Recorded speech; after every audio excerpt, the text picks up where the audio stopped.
All right, perfect. Did he All show right. up? Can you guys hear me? This is Brad King. There we go. Yeah, thank you.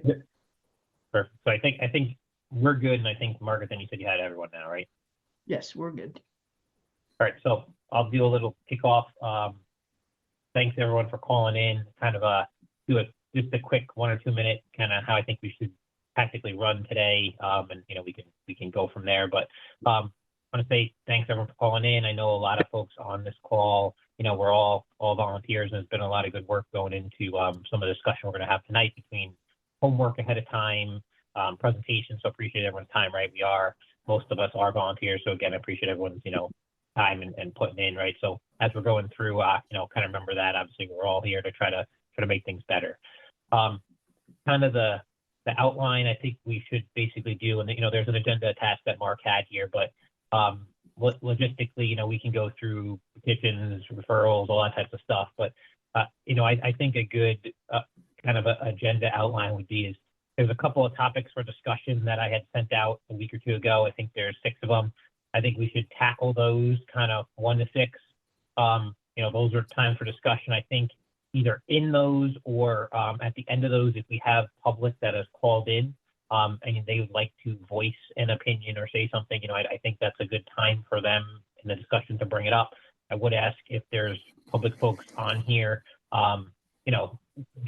get to the point, kind of make sure that you get what you want to say out. Obviously, none of us want to stay on until 10 o'clock, but, we do want to hear you. We do want your input. I think a lot of us did get a lot of public input too, so feel free to kind of speak up. We'll give you the mic to go through it. And then if you are speaking from the public, I would ask that if possible, when you're up and we bring you, if you can kind of, if you're in the Zoom, try to put your camera on so we know we can see you. And, as we're talking to you, that would be preferred, but not required. And then after the discussion, I think there's going to be some motions that we need to vote on. I put 5 of them as recommended in the email a week or 2 ago. So I think after the discussion, we'll go through. Some of the discussion may lead to changing those motions or going through it. I would vote that we vote on those motions. Where my head would be is usually the GAB makes recommendation to the Parks and Rec, but what I would say we do is, assuming that we're all in alignment with facts, figures, things of that nature, I'd recommend we just do a joint vote. And then I actually made an Excel spreadsheet pre this meeting with kind of those motions and our names in them, and we can just mark off name by name, yes or no. I think that would be more efficient than trying to do the parks voting. The other one, if we just took voting by name and we do it all at once, I think that would logistically be good. Mark, I can share my screen when it gets to that point so that, we can just visually see everyone yes or no. And I think it'd be just a more tactical, efficient way to do it. And we still capture the intent because we still have everyone's name in yea or nay. So that's my proposal for the meeting. Any objections to that? Any thoughts before we maybe dive into discussion? No, Mike, that's based on the email you sent out, right? That agenda? Correct. And it fairly aligns to what Mark put out. That mine was a little more tactical on the items than, Mark's was a little higher level. So, but I want to, before we dive into that, right, I'm not the only person on the call. So that was my thought on how to tackle it. If everyone's good, we'll execute that. Yep.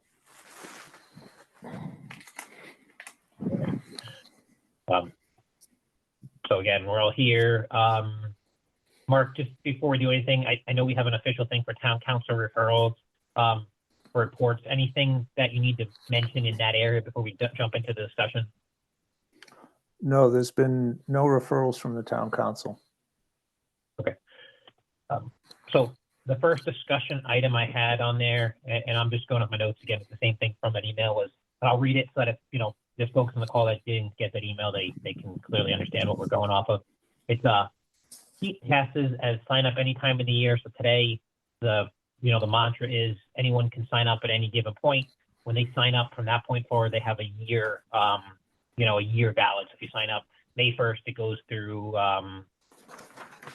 what would it be, April 31st or whatever. So idea 1 is keep it at that.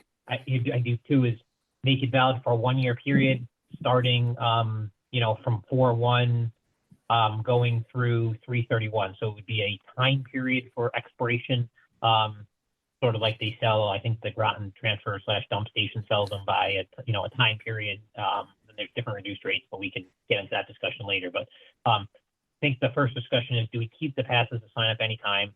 Or do we make them valid for a 1-year period? I define the start as 4/1 because that's the start of the golf season. So I think that's the first topic for discussion. Do we like that? Thoughts, et cetera. We can talk a little about implementation in a minute, but let's go over, do we think that's the right way to go? I'll open the floor up. For pros, cons, thoughts, over. Mike, what happens when somebody wants to join mid-year? Do they have to pay a prorated or what goes on there? I guess I will open that up to the everyone else on the call. I mean, I guess one thought is they pay the full rate. Another thought is you have a prorate per month, or another thought is like they do it like the town does for the dump. They, after a certain point, it goes to 50% off. So I'm not going to make that decision per se, but floor is open for discussion. Well, Yeah. the problem is this was a JJ recommendation, okay? Keegan's. Which one? Which was the recommendation? Going to the same period, everybody gets a Well, pass. it's where the golf course was in the last 4 or 5 years. It was actually a change during COVID to go to, and you can buy it anytime and then it lasts for a year. So this is something that we have done in the past. I just want to kind of make that clear. All right, why did we move? Why did we move back to where we currently are? Does anybody know? Yeah, so Because Jim, one of the, after June, we never sold a membership because they only had until the balance of the year. And so we went to, when someone purchased a season pass, then they had 1 year from the date of purchase. And incidentally, we have 452 people that have joined that have different expirations throughout this year. Yep, Yeah. What are we going to do with those? we figure it out. That's the problem here. This guy, It's What's not in his JJ. Just to be report? clear, this is not a JJ thing. okay, This is us. all right, then I would expect the golf course management to have these issues ready to be answered. Okay? I haven't got an answer here. Are we gonna lose money on this change? Are we gonna make money on this change? How do people feel about it? I mean, it's just- Well, Okay. people are very positive about having, whenever they purchase their season pass, they have 1 year from the date of purchase. That's very positive. okay, And so if you're wanting to do anything, I'm suggesting that you're going to have to play out the balance of this year before you make any changes that way. Right. So Otherwise, Yeah. otherwise, how are you going to reconcile those who have right, really right. bought a membership, a season pass, as a contract for a year? So Yeah, so let- Todd, are you and Eric Let's not- recommending that we don't make this change?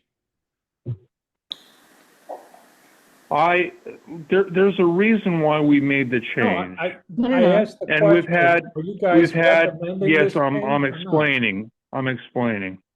No, we don't have that kind of So we've time done problem. this for 3 years, and it's very, very popular and very positive.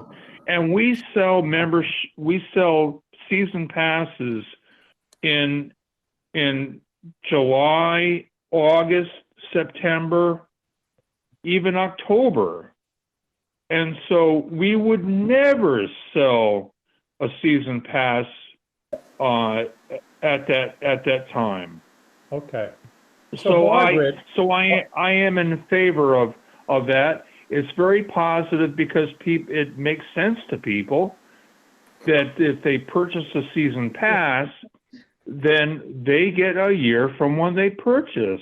okay, So, all right. so I'll have two comments minimally to that.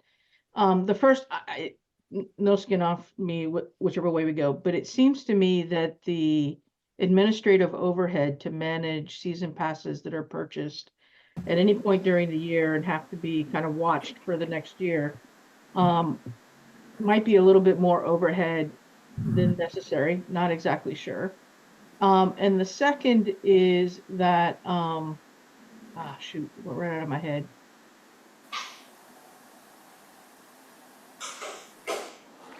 No, essentially that. So even if, like, if we were going to pick a start point, Todd is right, we could never do it this year, but we could work our way towards it to be either a December or January 1st to December 31st.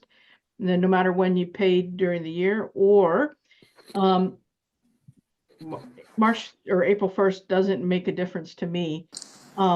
People who would expire in the middle of the year, they would have options like flip over maybe to the loyalty card concept for the remainder of the year. They would save a significant amount of money on this year and then flip back to the season pass next year. But it's the only concern that I have is around the administrative overhead, and we've heard from the pro shop that they've got too much to do already. So, but other than that, I mean, it's, you know, it can go either way, in my opinion. Well, this we generate a report every month I know it might. on who is expiring and who is Yeah. current and all of that. So that's not an issue. My question is the idea of the loyalty card. How is my staff going to administer that? Same thing. They have a start and an end. They buy a loyalty card on April 15th. It expires. They get a 20% discount. Okay, are they going to get a physical card or no, what? It would go into your system or what? It would record in your system as them having a loyalty card. So I would imagine Okay, the so Chelsea system. Can I just, before I forget it again? My point was with the rolling that I forgot, with the rolling season passes, is that it's very hard at any moment in time to get an exact count of how many new ones have been purchased and then how many are currently existing at that moment in time. We do not get the number of how many season pass holders exist on a given day. So I would have to figure that out. 452 as of today. We don't get that number in your report, so that's great that it's 452 today, but it would be nice to be able to see that at, you know, at the end of every month, how many season pass holders do we have? Anytime you want to see. I do on the monthly report. Anytime you want to query that, I'll give it to you. On the monthly report. Well, if you want it on that, sure. Okay. But that was my only other point. Loyalty cards, we know Chelsea Systems can handle it. We just like any season pass holder, they would be recorded as a loyalty pass. And then when they come to check in, they would get their discount. So we'll talk about that later, but I think that's not a big deal. So Jim, to answer your question, I personally think the administrative burden would be easier with start point, end point, but it can go either way. Okay. Before we vote on it, Mike, I'd like to know what the golf course management thinks. What direction should we go, Todd and Eric? What are you guys recommending? I currently like the idea of when someone joins, whenever they do join, they get 12 months from that day. That's their anniversary day. We keep track of it. It's not a deal. It's not a big deal. Okay. And so I like it. And our customers who purchase a season pass, they like that idea. Okay. Oh, so when I join, even if I join, I'm a military person. I was just stationed here in late August, and I'd like to join. And we explained to them that if they join today or whenever they join, they get 12 months from that day. Right. Great. Because Right. otherwise they would never buy one. Okay. Eric, are you the same? Well, we started this when we were low on members, and whether it was just this change or it was the coincidence with COVID, Mhm. switching it to the 1 year gained us a lot of members. So I view that as a positive. Okay. JJ's recommendation to change it to a calendar year and then offer discount cards to offset when people's expiration dates are up, there's no saying that that wouldn't work either or generate just as much, if not more revenue. Okay. Got it. So other, Well, we certainly wouldn't see any season pass purchases in July through the rest of the year. No, we're in Certainly January, no. right? We're in January right now. If that was instituted Yes, that way, then if somebody runs out in July, no, they're not going to buy a membership then until the end of the year. They're going to either pay greens fees or purchase a discount card if they're going to anticipate playing a lot until the end of the year. Right. Okay. And we don't know what financially that means, so we really don't have a lot of visibility there, right? We think we know, but we really don't. Okay. So Mike, I got enough where if we're gonna vote on it, I Okay. know my position, so. yes, I would propose we vote unless anyone else wants to speak up on, again, this topic first. And the vote would be keep passes as sign up any time of the year valid for 1 year, or passes all start on 4/1 of X year and continue to X. We could talk implementation past the vote. If it winds up going that we do a yearly, we'll talk how to implement that after the vote. So let's make sure that, we can come up with a different strategy for that.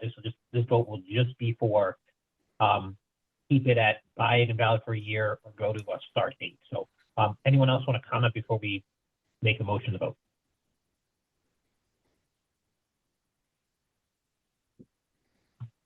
All right, so I guess the motion would have to be from a bookkeeping standpoint, move the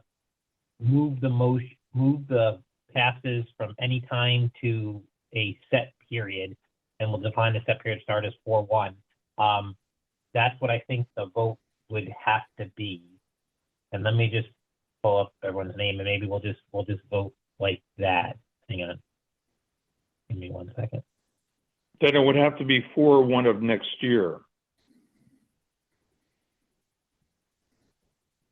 Because we have too many members that are all over the place in this year.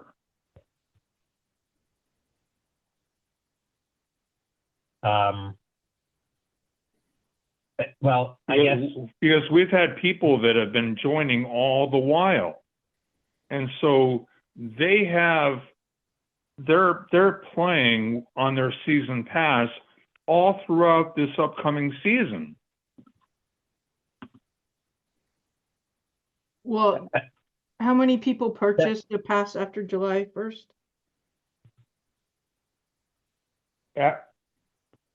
Well, we have 452 members. 452 pass holders.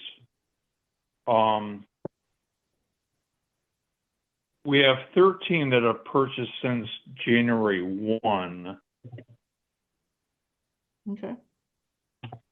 We have 237 pass holders that are going to expire after April. So we have a majority balance of 200 plus that are going to be playing throughout the year.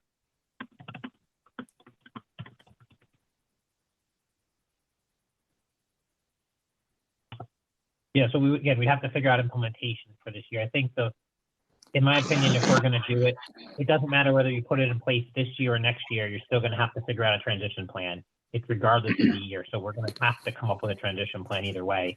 I think the vote needs to be, do we plan to go to a season pass for a year period from 4/1X to 3/31X? Do we want to do that or not? I think that's the vote we need to make. to start with. And then if we want to do a second vote for start date of this year, next year, that's fine. But I think we need to figure out if we want to do it or not. I propose that that's the vote that we make or the motion over.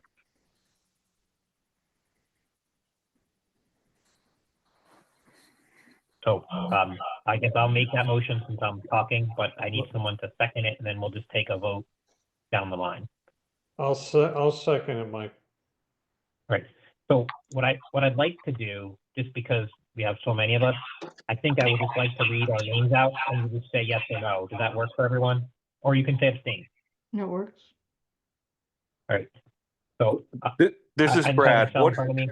This is Brad. What is the motion, first of all? Is this first motion, Sure. the motion to segregate this into making a decision about how we're going to do the season pass moving forward, and separately we'll figure out what the transition plan is going to be? Yeah, can you see my screen? I started sharing. I can. Perfect. This is,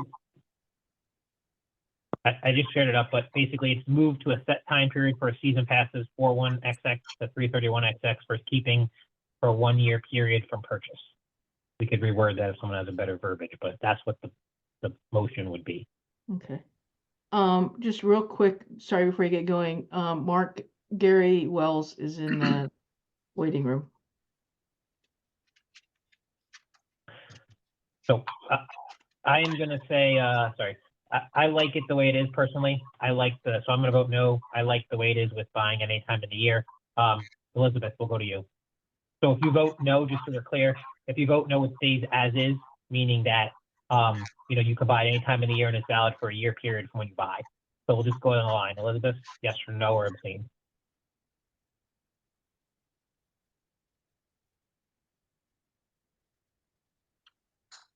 She's on mute. You're still on mute. Sorry about that. If I understand the motion correctly, I say no if we want to keep the existing system. Yep, so that would be no, then you want to keep existing, correct? All right, Jim? No. Okay. Margaret? Yes. Okay. Eric? Is not a We voting. are not a voting member. So the next voting member on your list is Mike Serio. Okay, Mike? I would keep it as is. That's a no. No. Marie? Are you on the council? No, it's the next one is Marie Shaw. Okay. I would say no, please keep it as is. That's fine. Okay. And then Gary? we're missing Brad King. Nope, not a voting member. Okay. Brad's, I'm not a voting member. No, you are. Gary wasn't. Oh, Okay. I will change the voting people, but okay, Brad, you're up. sorry for the extra commentary, but I think we have bigger fish to fry here. I'm going to say no. Yep. Right? Yep. And I think, Elizabeth, you're taking the official minutes for this meeting, is that correct? Yes, I am. So I will send you this Excel at the end, just so you don't have to try to scratch it down. I'll email it. That'd be perfect. Thank you. And then Mark, I don't know if you vote or want to say anything, but the consensus is no right now for total. So, but yeah.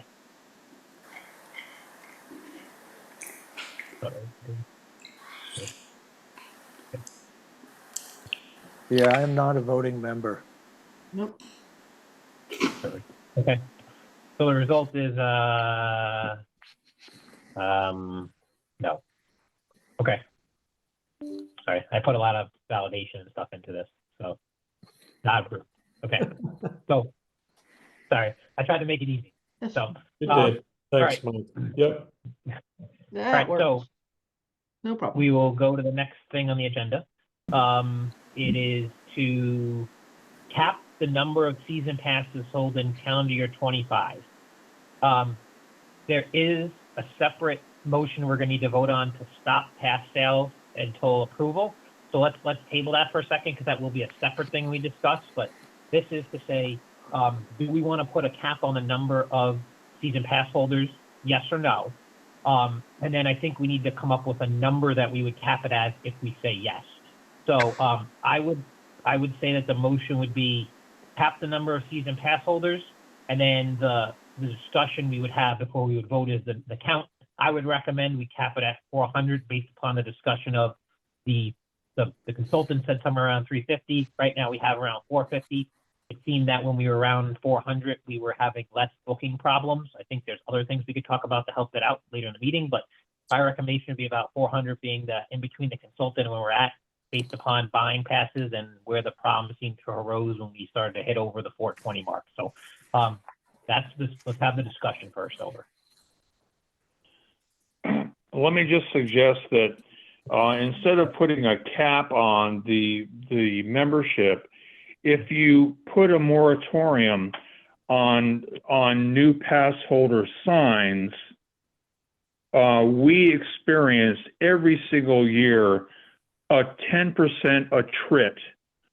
People deciding not to play, moving out of the area, unfortunately not being able to play. And so that can be accomplished by the same way, the same mechanism. And my question is, and I'm just offering it to the body to discuss, is how are we going to do this? How are we? So I just suggest that if you just put a moratorium, as we suggested last year, on new membership signs, then we would have accomplished what you're suggesting anyway. That's all. So I'll give you my thoughts on implementation, because I did think about that. So my recommendation doesn't have to be this, but would be is that say we cap it at a certain number. Again, I'll use my 400 as an example. Basically, what we would do is say, hey, and I think we'll have a separate vote to hold any season pass holders until the rates get approved later on. But let's just say we did make a motion tonight that we would cap it, and we cap that at a certain number. The way I think we would go about it is we would say from this point forward, so from 123 forward, the first pass that was sold on 123 would be number one. From there, you could only sell 400 passes. Now, with that said, you don't want to limit people. So with the caveat that if someone's going to expire in, say, June, right, but they want to guarantee themselves a spot, what they could do is we would give them the option to buy the pass at the new rate, of course, once we established it. They could buy it early, and they could be counted, and then say they bought it in, say theirs expired this year in June, they would be given the option to buy it in, we'll just say March, or whatever it is.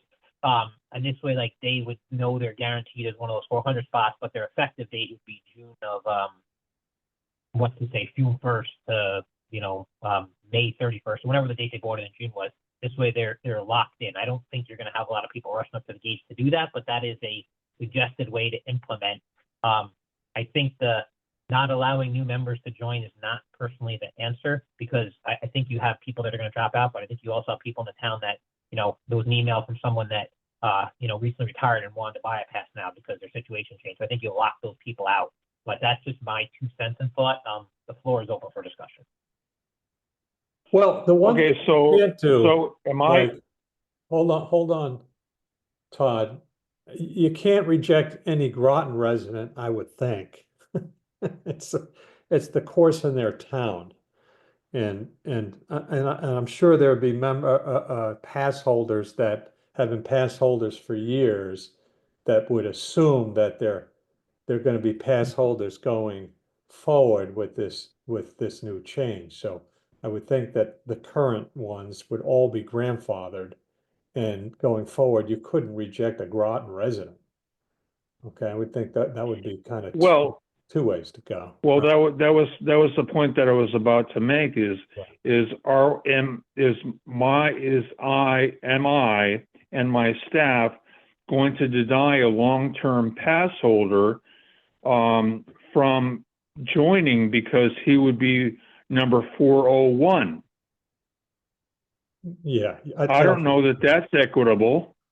No, but I'd like to know what you and Eric recommend. Because I remember having this discussion last year, you guys, we were kind of in the preliminary discussion stage and we never got there, but I recall you guys were thinking about recommending that we somehow cap it. Yeah, So- personally, my recommendation is to allow to put a moratorium on new signs, new people signing, Yeah. and allow attrition to get us down to the number that this body decides to fix. Right. Okay. So this recommendation that's going to be going to the council, we can't technically stop selling memberships tomorrow. It has to go to the council for approval either way of what we decide tonight, correct? I don't know. That's something for Mark. I don't know. Yeah, the council sets the rates. And they would probably, this would probably require their approval also. So we have 2 council members on board, don't we? Can we ask them? I would think that we should be able to vote on stopping season pass. Like if someone bought it already, great, but I would think we should be able to have the power to say we don't sell season passes until the rates are approved. I'll just hi, this is Portia. I'm a non-voting member, but I'm a part of the group just for discussion purposes, but I'm also on the council. I can't speak on behalf of the council, obviously, for sure, and I don't have that rule in front of me to reference at this time. So I don't, I can't definitively answer. My opinion on the situation is it would be interesting. I think it, should go up for discussion. Some would probably say even a public hearing for the community to talk. I heard some people say that you shouldn't reject a taxpayer, being a Groton resident. I can agree with that. I also respect the longtime players that had theirs. And I did some research before the meeting and looked at some other golf courses in the area. When they put their season pass up, it's like the early bird gets the worm. It's like, the gate opens and who's got the money, they put it down. And when they secure it, when it hits that number, even if you're a longtime member, that's kind of the thing, because they also don't want to block out the potential for other people wanting to play. But I also hear people saying about the moratorium, I can understand that. There would have to be really good data to make sure that if there's a person who's holding a number that's maybe not using it, that we're not eliminating anyone else from the opportunity to use that as they move, or, we'd have to find a system to track that. But I also think that, if right now you say you have 400 and something and you're going to cap it at whatever, I think we should have a grace of maybe 5 extra spots or 10 on addition to that to allow for new membership. It's nothing worse than coming out the gate saying it's already booked. Right? We have to have some room. I know you're not happy with the number, but we can't just come out as a town playing golf course and say, sorry, all the memberships are taken. So whatever that number is, I think there should be about a 10 additional added on there to allow new members that opportunity to become members. But I defer to you guys for discussion. I'll have a chance of this at the council, but I'm definitely listening. I've heard from a lot of residents. And, as we move through this, the biggest concern is the pay increase hikes that folks have reached out to me about the concern. So that's all I have. Yeah. Thanks. Counselor, do you know one of the things we were going to vote on also, not right now, but so even if we say we don't cap passes and we just leave it as is, one of the motions is going to be tonight is going to be to say, because the new rates aren't in effect, one of the motions was going to be, can we stop pass sales until the rates have been approved through the town council? Do we have the power to do that so that no one can buy a pass until they're approved through the town council? Tonight, I would like to hope that we could as a body. It doesn't change anything, just says you can't buy them until new rates are approved. Again, I don't feel comfortable. I have my thoughts, what I think it is, but I'll defer to Mr. Barry and maybe he can text message the manager, John Burt, perhaps, really quickly. I just don't want to speak out of turn or off, without, having proper understanding. But I have a thought, but I just don't want to put the wrong conception out there. All right, thanks, Mark. Maybe do that, and then we'll just do that vote later on if it's an option. If not, we'll do it as a Yeah, I'm doing that right now. So, Jim, sorry, I think you were going to say something else on the topic for caps or whatever, but over to lots of people on the call. Yeah, I didn't quite understand what you said, Mike. Are we still on the cap? It sounds like right now, yeah, we're on. I was asking a separate question, but we're on the discussion of do we cap it Yeah. If so, what is the vote? You know, there were some different options on the table about a cap.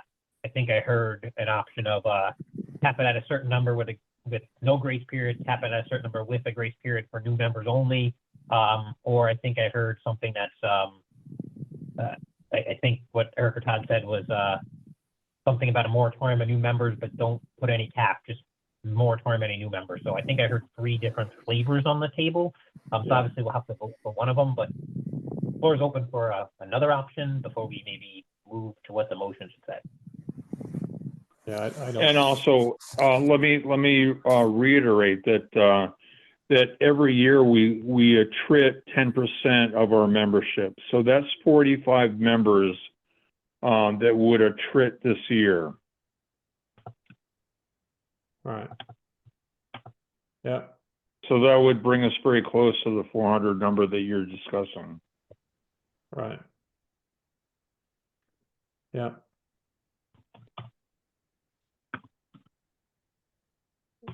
I think there's a solution that can satisfy everybody here.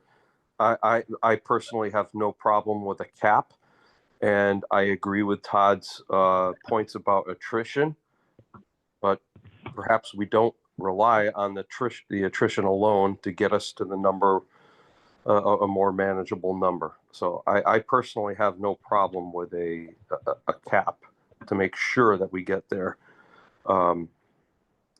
But Todd's point is absolutely valid about attrition. I just don't want to rely on it to get us there. And I think we can come up with ways to address grandfathering people or whatever we have to do. That's all I had to say.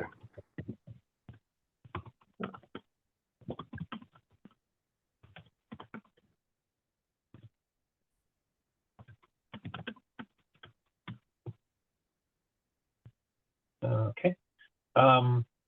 Others before we make a motion? Thoughts? Go ahead, Marie. Yes, I'd like to say that I also agree that we should try attrition, but something that we haven't discussed, and it's not for this discussion, but just to keep in mind, we also know that how tea times have been made needs some finessing. So I think attrition plus a different approach, perhaps, to open up tea times would be something to try for this coming year, and not to put an artificial cap number on to the pass holders. Yeah, I agree as well with that point. Let attrition do its work, and with one exception, I think Jim brought up a good point about Groton residents. So if a Groton resident comes in, I think we should allow them to join. So it's not going to be, I don't think, a huge number, but I think it'll. I think it's the right thing to do. Yep, and Well, our resident members are 50% of our total. less than 50. Wow. Really? Yes, we go back to 50%. what Mike said earlier, which is, you know, we have the number. We try to work the number down, but we do it through attrition. So this is Margaret, just a quick question. If we go through attrition, what would be our target number? And would we ever see a scenario where we did need to set a cap? And if so, we did set a cap, would we need to make sure that we make available publicly the number of openings that are currently available? So I guess, you know, attrition this year, no problem if it's 10% or whatever it is, we're going to drop to, let's say, 405. Then what happens next year? And then the year after, and we start to say, well, we can start adding new members or new season pass holders at this point. What is our target number at that point? Well, Margaret, this is Jim. This goes back to the discussion we had last year at Parks and Rec with Todd and Eric. You know, we know that at some point they felt that the number of memberships was kind of crowding out the greens fees players. Okay, but we really don't know at what point, the membership ships get to a level that to them makes them feel like we're taking revenue away from the course, okay, by having too many of them. And we don't have that data. And, in the time that I think they're going to talk to town council, or Mark's going to talk to town council about these different alternatives, we ought to have some analysis from them. I know it'll be probably squishy, but at what point do they think that we could generate more revenue for the course by reducing memberships? Is it 350? Is it 400? Is it 325? We need to have some data as a basis to make that. Well, when we were at 405, we continued to see an increase in greens fee revenue. And when we had a discussion with your body about, and that question was asked of me, how many members are too many? And I responded by saying, at the point that we see a decrease in greens fee revenue, we've reached the tipping point. And this summer, we reached the tipping point. We can show that July, August, September, or June, July, August anyway, there was a decrease over year on year of greens fee revenue. And that was because of the volume of members. That's Okay, my all right. That's So my even though opinion. Even though the course was full and we had the same number of weather days, there was less revenue, right? Because that's the only thing that can Yes, kind of yes, because basically our season pass members would be taking the morning times. We would have typically on Saturday and Sunday morning, which is the days that the mornings that I work on the counter, we would have 10, 12 outside members, outside customers. There are very few that are able to get tea times. And so, yes, we have seen a decrease in greens fee revenue, and we can show this body that revenue. I mean, that would be good, that Todd. report. Why don't you show us that data before we make a decision? Okay, it sounds like Sure. With about 400. Well, there's another Sure, factor in that revenue Right. issue, and that's the way the membership, the greens fee times open up. Season pass holders get a day in advance. So they're filling up the weekend tea times before the public even has a shot at them. Yes, that's very true. That is very true. Yeah, that's it, Chair. I was just going to say that, how do we compare to other golf courses in response to, before we cap something, is there a problem with our times that we're rolling out when, we're putting tee times out or things like that? Have we looked at that? But I also, it's on one hand, we talk about in another area that we're looking to increase the cost on the burden on the golf player, but then on the other side, we're looking to limit, and it's kind of tough because, I hate to see major increases on the golfer as well. But my question is do you like components, cap their season memberships? And if they do, how do they roll that out? That's just one question. And the other question is, have we looked at another tiered approach? Again, doing a little research just to understand more. Some have the season passes, in their traditional form. And then what they did to get people to build up to season passes, they also had the availability for a partial season pass at a different rate. because there are a lot of people who buy season passes that may not plan to be here all year round, and they're buying them, but they're gone for part of the year. So there are people who may want a partial kind of pass for the year, for the season. I don't know, just throwing out some thoughts, again, not making any decisions, but just kind of, reading and throwing both kind of scenarios out there. So, do other golf courses cap like this?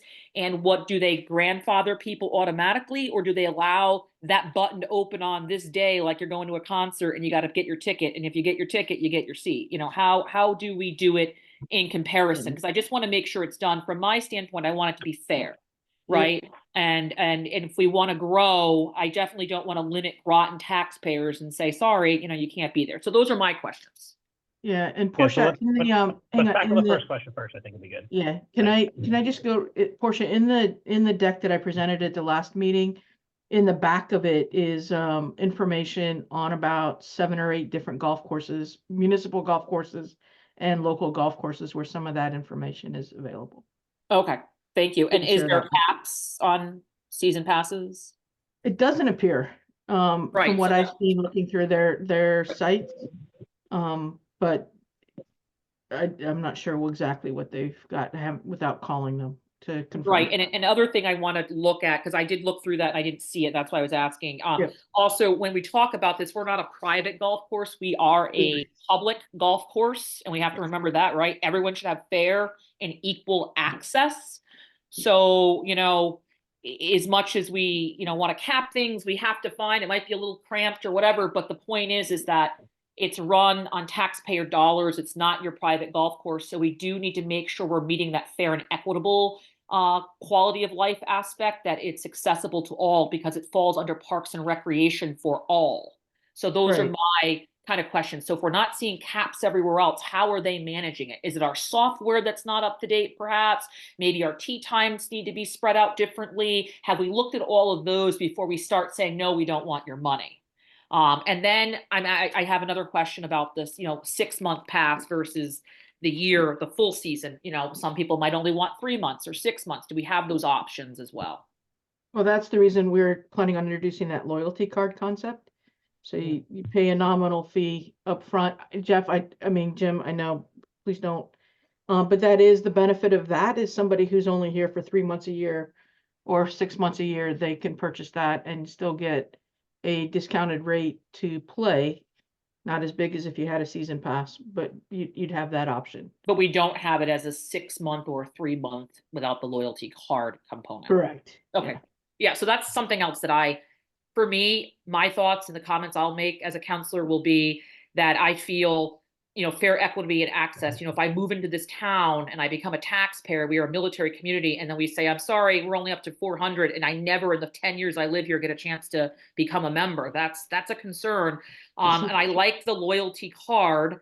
But I think, I might be okay with getting a 3-month pass or a 6-month pass if I can't get the full year. So maybe there should be a few of those kind of trickled in. I don't know what the answer is, but I think there's a lot of discussion, and those are my concerns. I think that's the beauty of the loyalty card, and I was kind of I had to warm up to that. But if you're only going to be around for a certain amount of time, or you're coming into the town as a taxpayer late in the year, the loyalty card does afford you that opportunity to, okay, what's my projected number of rounds that I think I may reasonably play in a given amount of time, and that would guide me on my decision for which loyalty card I would want to purchase. Yeah. My only concern with that, though, is, and I'm not saying any of the 400 members are doing this, but sometimes people like to be members because you're a member. Like, I'm a member of stuff, and I haven't been in a while, but I'm just a member, and I love having it because I've been a member for 30 years, right? We should track to see how often those members are actually using it, because then maybe that person, unfortunately, should give up that board and that number and go to a loyalty card to move in some younger, new people moving in that are going to use that membership to its full capacity for the year.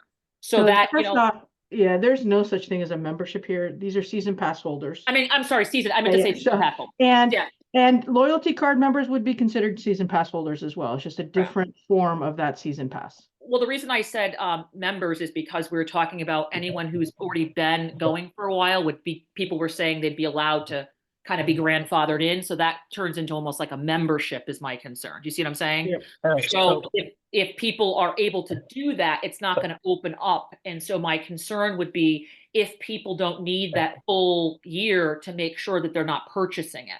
Yep. And then the other point I just want to clarify is that the golf course is a self-funded enterprise. I don't believe it receives tax money from the town of Groton to operate in general. There are certain areas where it does that are hard to get. Eric and Mark will give us that background, but in general, the golf course is self-funded. What about CIPs? That's the reason we're in this position, self-funded. Self-funded. Okay, I just want to make sure we're. So a lot of good discussion. I think in interest of time, I flashed up 2 options, and I think those are what I captured that I'd recommend that we choose one of them, and that's what we vote on. I'll kind of outline them. People can tell me no, but first one is place a cap on a membership, and we would pick a number. Heard, grace cap at approximately 10 members for new members only. Buying first in, first out, early bird gets the worm. If you already had a pass and you lower the early bird, it would be valid from the time of purchase, or if you're already a member, it would extend you from the current period expired for 1 year. Or the option 2, which I think I heard most people wanted, and we delete one of these obviously, is suspend new pass sales except for Groton residents. The goal is to get down to approximately 400 members as an average of 10% attrition per year. We think that would get us to our goal, but the real motion would be suspend new passes except for Groton town residents. Can I throw, so this is one I think we just need to spend a little bit more time on for the options. I'm afraid in general, if we don't place a cap, we wait on attrition, we just don't have kind of a general idea of what our target here is. So we know that we need to come down a little bit, but I'm getting concerned with all of this conversation that we don't have a plan for how this is going to play out over time. And we need that plan as part of this. Yeah, I think we almost got to make, do we think we want to make it, I guess let's ask this question to start. Do we think we want to cap, or do we think we want to suspend new pass sales? Because if we think we want to do one of those, I think we should try to vote on it tonight, right? We've had a couple meetings on it now. I don't know what more facts and figures we're going to get. So board's open for discussion, but I think we should decide if we think we want to place a cap, yes or no, or do we think we want to suspend new pass sales, or neither, and we don't vote on any of them. But I think we should make a decision on which direction we want to go. Nothing, suspend or place a cap. Obviously, it has to go through the town council. So, got it. If we do this one, we could even leave the goal number out. But okay. Well, you could look to attrition to get to a target number, and whenever that happens. Yeah. So, but it should happen. Yeah. Yeah, I think just a point I'd like to make on this is that I think both of these options should have the idea of, if you currently have a pass, a season pass, then when you're like noted here, when it's your time to renew, you have the ability to do that, not a race to 400 people going to try to get a pass at once. So if you have a pass, option 1, you would have to do that, though. I'm sorry? If you capped it, you would have to do that. You can't have a cap and then just let everyone in, right? Because then you exclude new members. So if you have an option to place a cap, it has to be first in, first out. I don't know how else it would be fair if you didn't do that. So I think you have the ability, if I have it right, you have if I currently hold a pass, I have the option to renew. So then I would renew my pass, and I'd be counted as one of the, whatever, let's call it 400. Now, if a Groton resident walks in the door, they should be allowed to buy a pass, and maybe we're going to go a little bit over that number.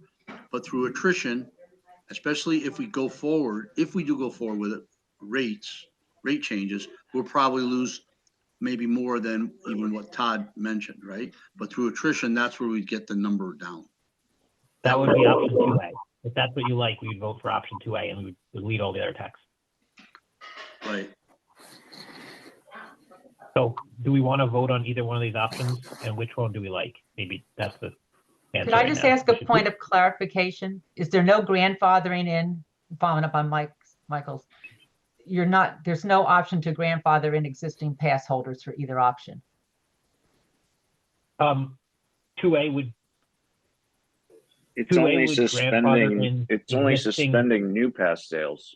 Okay, but Any- new to new anybody people who's who don't hold renewing passes can renew. existing. Don't. Correct. 2A Right. would allow anyone that's there Right. to renew, and only allow new Groton residents to buy. But Yeah. all pass holders could renew their passes. Correct. Just new passes, that's right. Can I make a suggestion that perhaps would satisfy everybody? And that is, we go ahead with the moratorium on any new passes. We send a message, we send a notification out to all of the current season pass holders that they have an opportunity. This was a decision made at this meeting. They have an opportunity to renew their passes, and they're basically have the first right to renew their passes. Do we achieve the number that we're trying to get to in 2026? I don't know, but based on the attrition numbers that Todd has spoken to, we should at least get close to there. So I don't see any reason why we can't have a cap, but with the provision that we'll get to there by attrition. All right, and the people that are current season pass holders get the first right to repurchase. I agree. That's a good point. And Mike, I did speak with the town manager, and he said that he felt like we could temporarily suspend season pass sales until Okay. we go to the council, and he was going to notify the council of what may be our decision the group's decision moving forward. So maybe we should vote on this one first then. Do we think that we should suspend season passes until the new rates are approved to the town council? I would make a motion that we vote on this right now. We can come back to this after we vote on this one. Let me go down the line. So I'll make that motion, and if someone wants to, they can second it. I'll second it, Mike. Yep.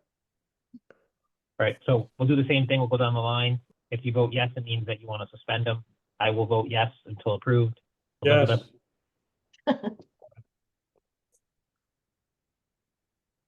Yes, Yes. Jim, I think I heard yes, right? Yep. Margaret, Yes. Mike, Yes. Marie,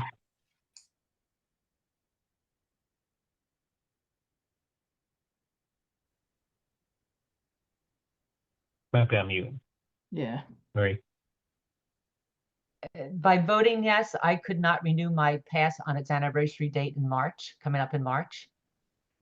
correct. You'd have to wait until you would have to wait until the town council approved them. If they approved them in February, you could renew it in March, but if they didn't approve them, you'd have to wait until the town council approves it. So whenever that time is, I would hope that So we would have between- the town council approve If it. they don't in- approve it until, let's say, May, I am no longer a pass holder, and I have to pay greens fees. Yeah, but I think we need to impress upon the council, they need to approve it by March because we need to have it ready for the season pass holder. I think we need to make that apparent that the town council needs to decide. I think we need to bring them recommendations tonight. This way, like they can discuss it in February sessions and make a decision in March. I think that has to be like I can't Well- mandate it, but I think that we need to do that. I would agree, but as the motion reads, I'm going to vote no. I'm very Okay, concerned that's fine. about this. Brad? Yes. Okay. So as is, the result is this one passed to suspend until approved through the council. Elizabeth, can you make the meeting minutes reflects the concern that, we think that the council needs to approve it by the March timeframe to allow people to buy and not get into the season. If we can just make that note in the meeting minutes, that'd be appreciated. And the council members on, you can bring that back, right? As our, feedback to you.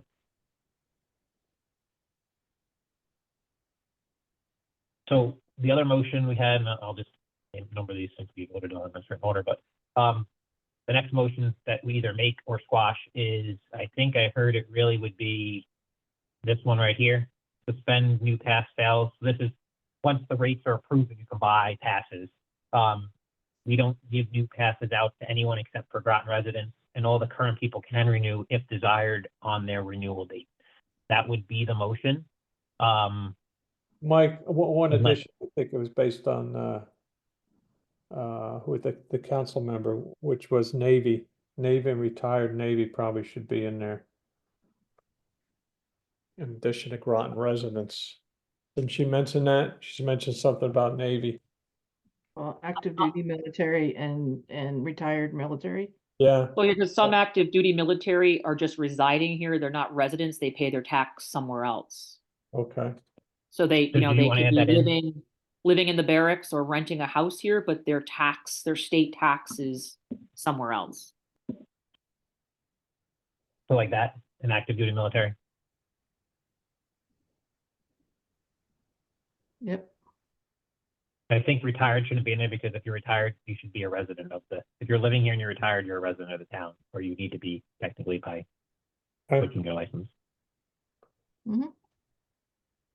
And just on understanding from my notes, just because I'm going to, put this in. So this one here, what you're saying is that if I was a pass holder and I was number 398 and I've been a pass holder, not a member, but a pass holder, when the date time comes to renew, I automatically can renew, or am I put in a pot with everybody else to renew at the same time? Or I automatically, as long as I want it, I get it. As long as you want it, you get it. But if you didn't choose to renew from this calendar year, the next calendar year, you don't automatically get it because you gave your spot. But yes, but you can get it if you want it, as long as you continue it.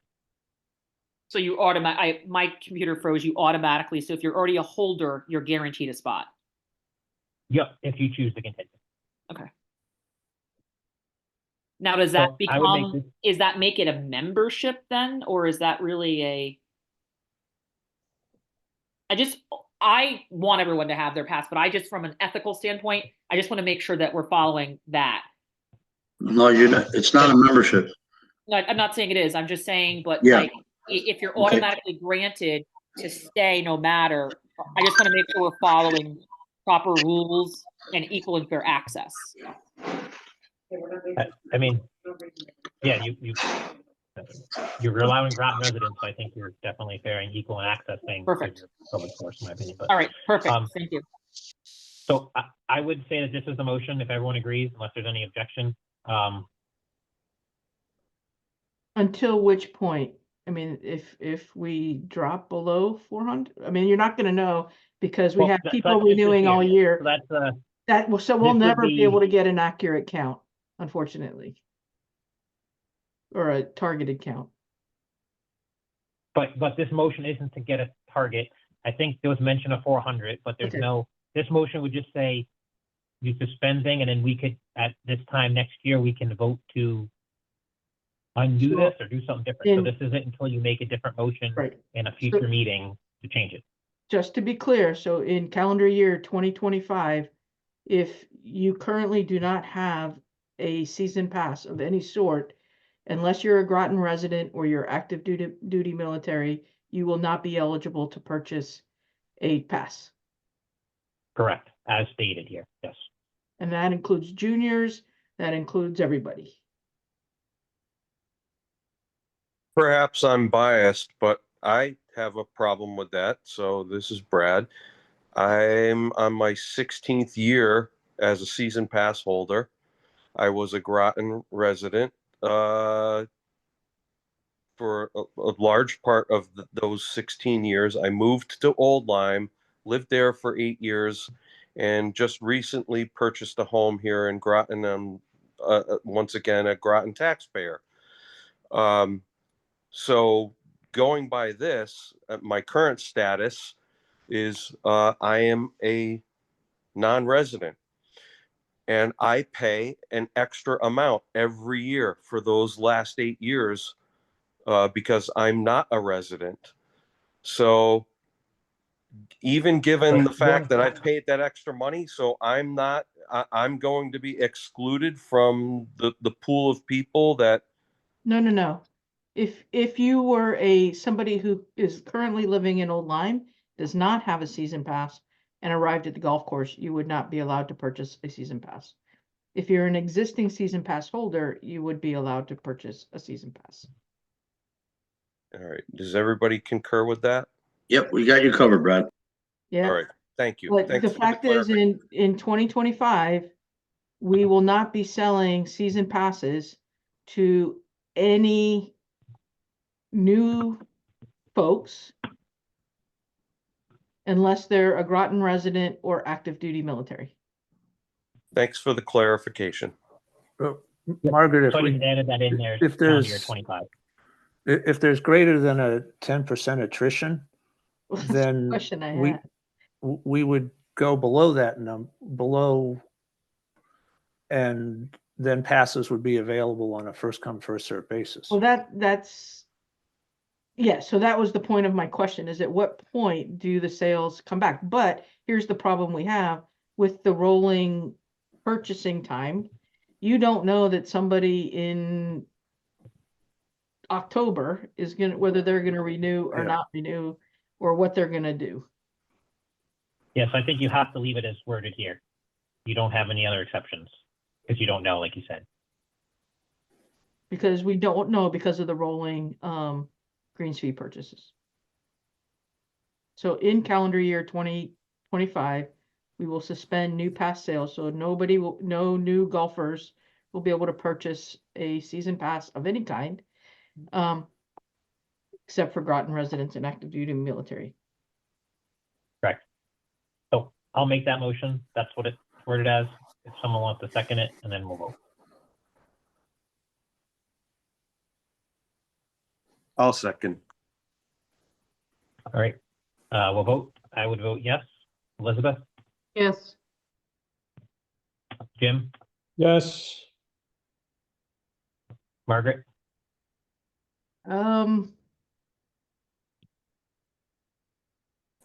It's a tough one.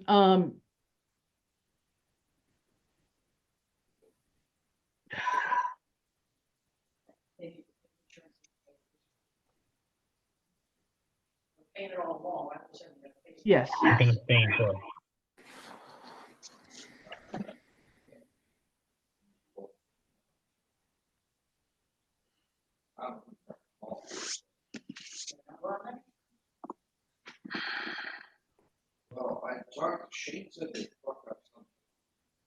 You want to abstain? I said yes. Okay. Mike? Yes, Marie? Yes. Brad? I thought I already voted yes. Sorry, I was just going down the line. Sorry. Okay. All right, so that one would be approved then, as written there. So I'll put a note in here, goals to get down to approximately 4 members, but that really isn't part of the vote. That's just a side note. So. Right. I think the next item, just going down, give me 1 second.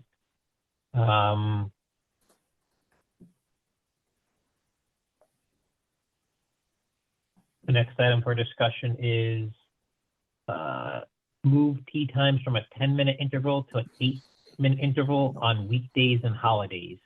I think Jim brought this up. Yeah, I can address that. When you go from 8 to 10, you actually have, I think my calculation, I sent it around to you all, I think, about 25% more people on the course. We estimated somewhere between $50,000 or $60,000 in additional revenue for the year. If we do that, it would only work on a day. it assumes that on weekends and holidays, the T sheet is full, okay? It's just a thought I had. I'm up to discussion on it. I think somebody mentioned it used to be done that way prior to COVID, and the course got a little crowded. I can understand that.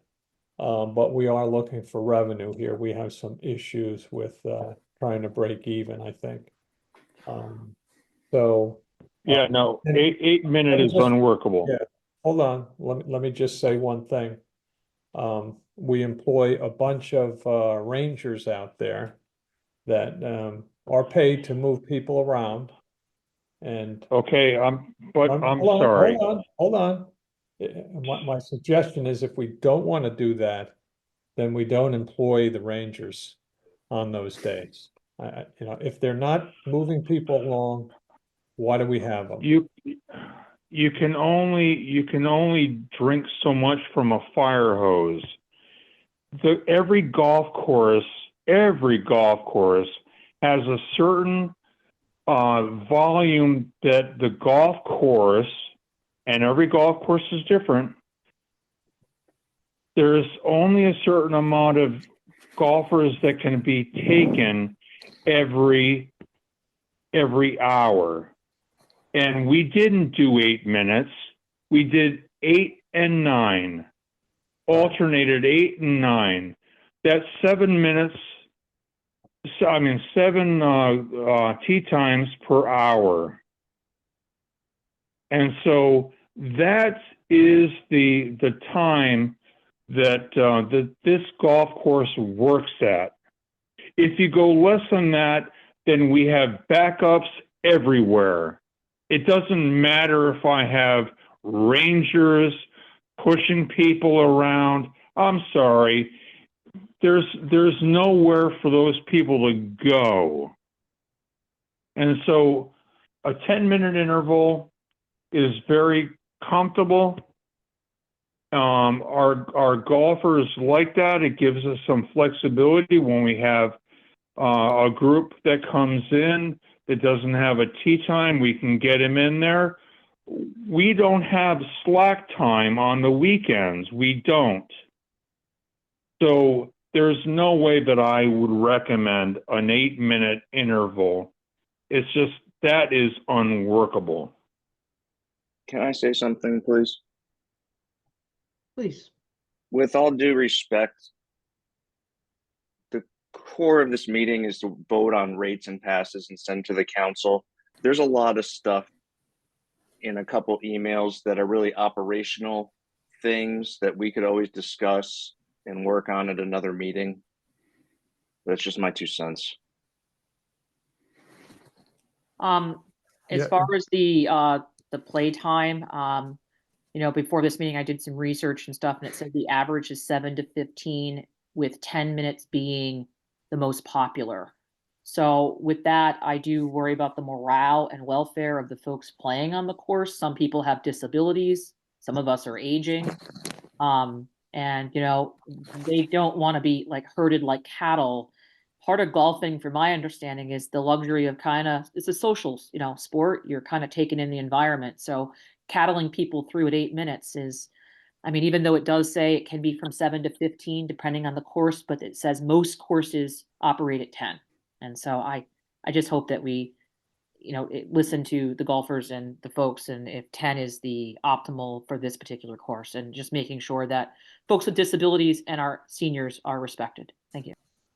You are correct, and I will defer to our pro on his recommendation. He is spot on.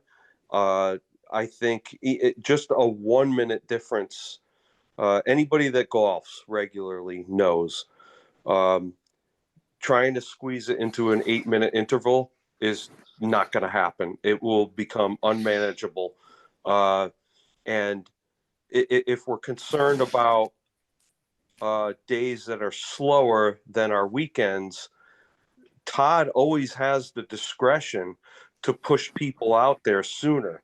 So what often happens is you get people that just show up that didn't have a tee time on those days, and Todd will squeeze them out there.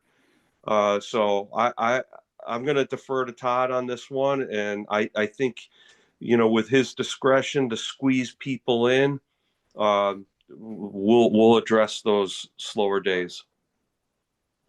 All right, Mike, I think we can vote.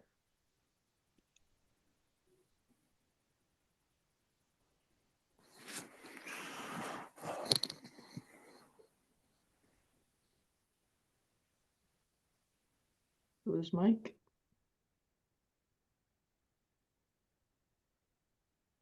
Hope we didn't lose Mike.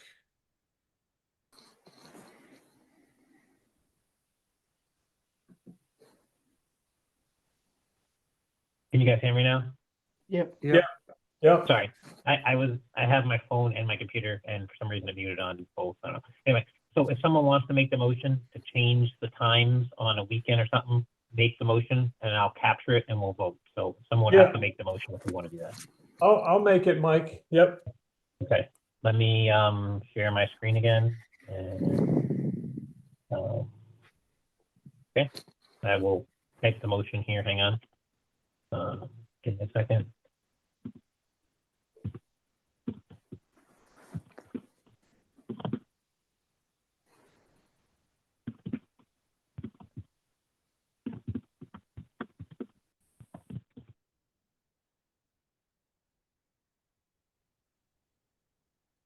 That would be the motion. So you made the motion. Does someone want to second it? Yeah. Elizabeth, I'll second it. Okay. So we'll go down. My opinion, I think the 10-minute works with Eric, with Eric or Todd having the option to regulate it as needed. So I'm going to vote no, leave it as is. Elizabeth? Abstain. Okay. Jim? Yes. Margaret? No. Mike? No. Murray? No. Brad?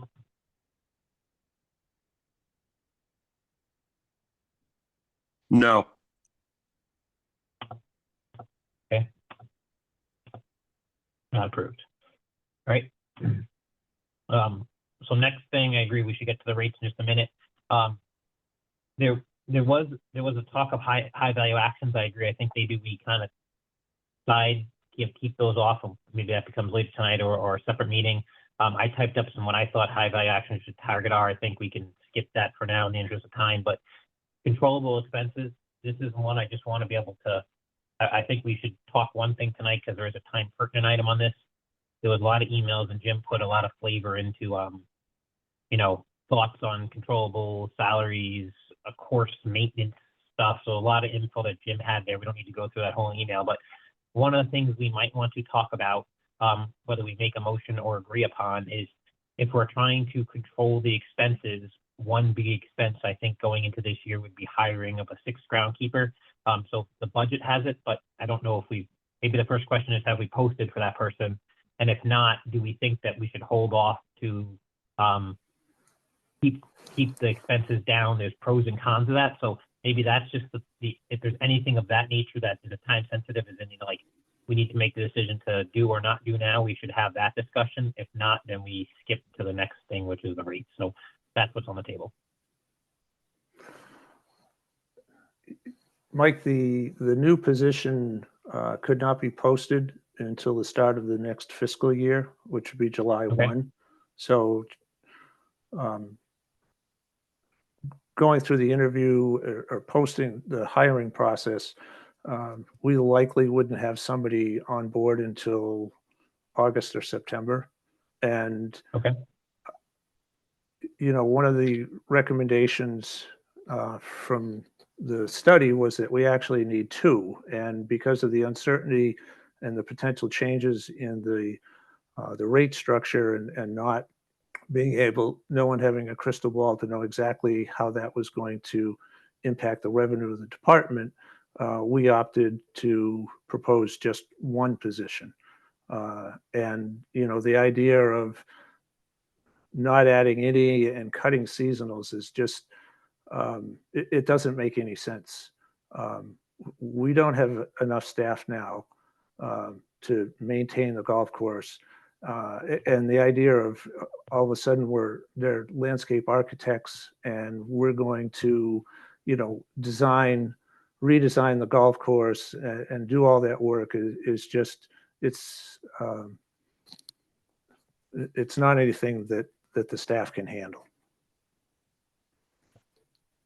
Okay, so thanks, Mark. So I guess that's just a discussion. If anyone feels different than what Mark said, that should be the time to speak.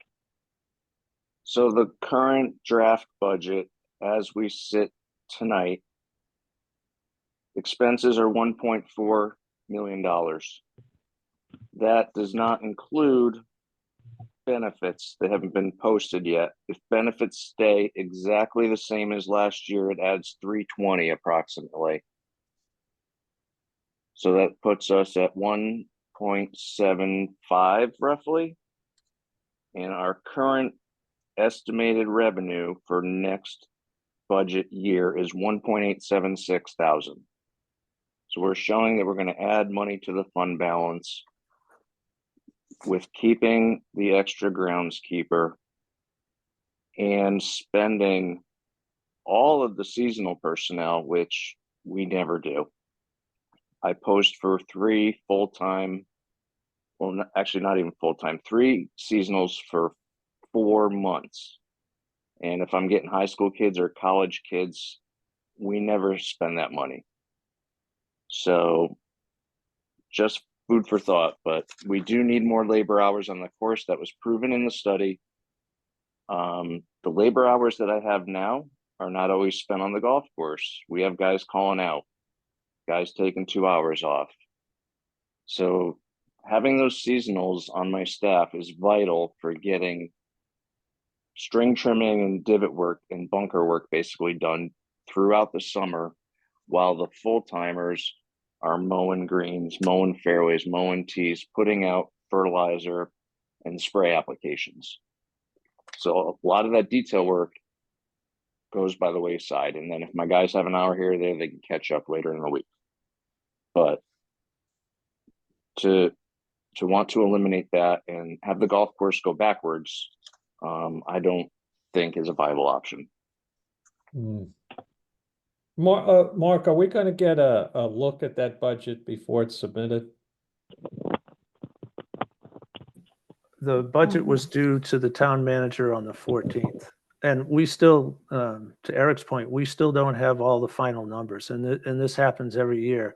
We have to submit a budget without knowing all of the expenses. Okay. All right.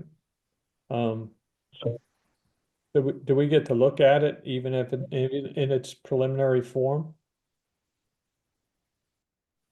Yeah, I think I have sent you a couple different reports showing the budget. Oh, really? Oh, okay. Then my miss then. I didn't see it. Maybe I didn't know that it was what was submitted to the town manager. Okay, so I'll look at that. any other discussion here we want to have before we move to kind of break discussions?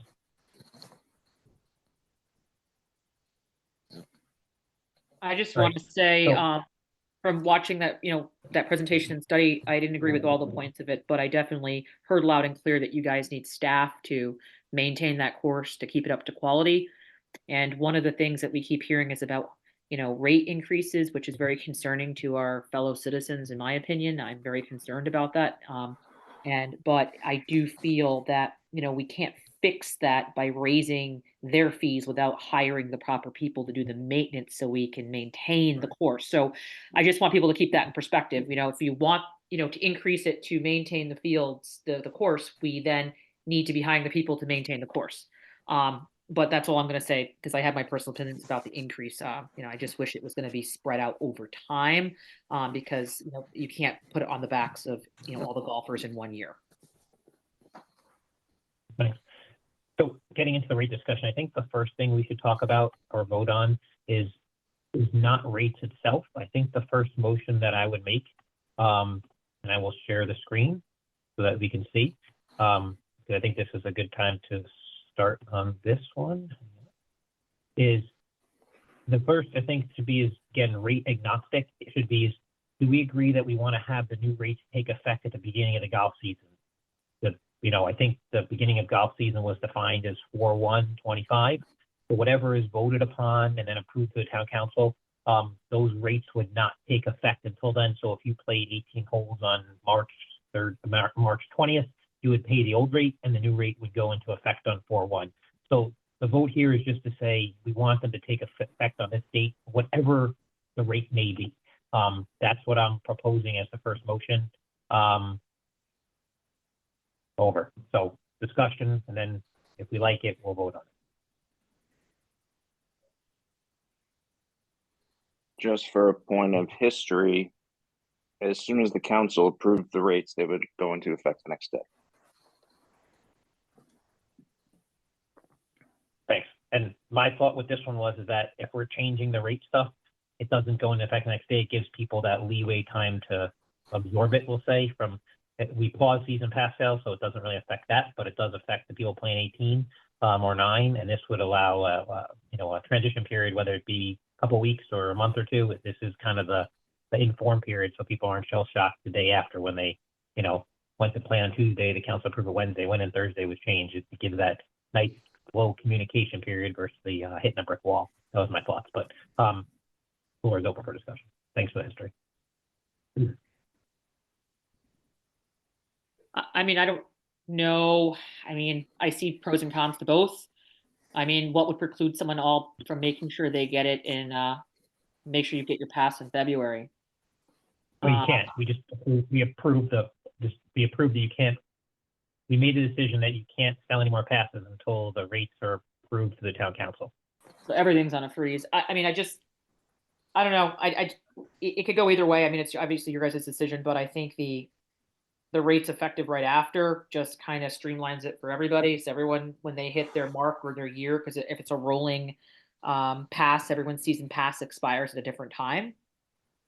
I just think it should be effective right after. That's just my thought, but. So I think the way I'd word this then is change the new rates to take effect at the beginning of the golf season.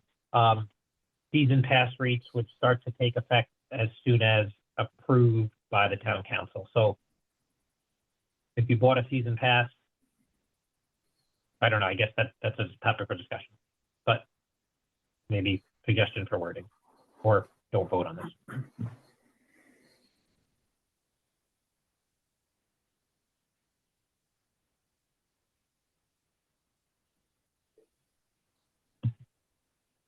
I just don't see the benefit of changing it per se, but. Does anyone else want to change it, or do we skip this? Inclined to keep it as the practice has been over the years. People would be anticipating the rates. Yeah, as soon as the council approves it.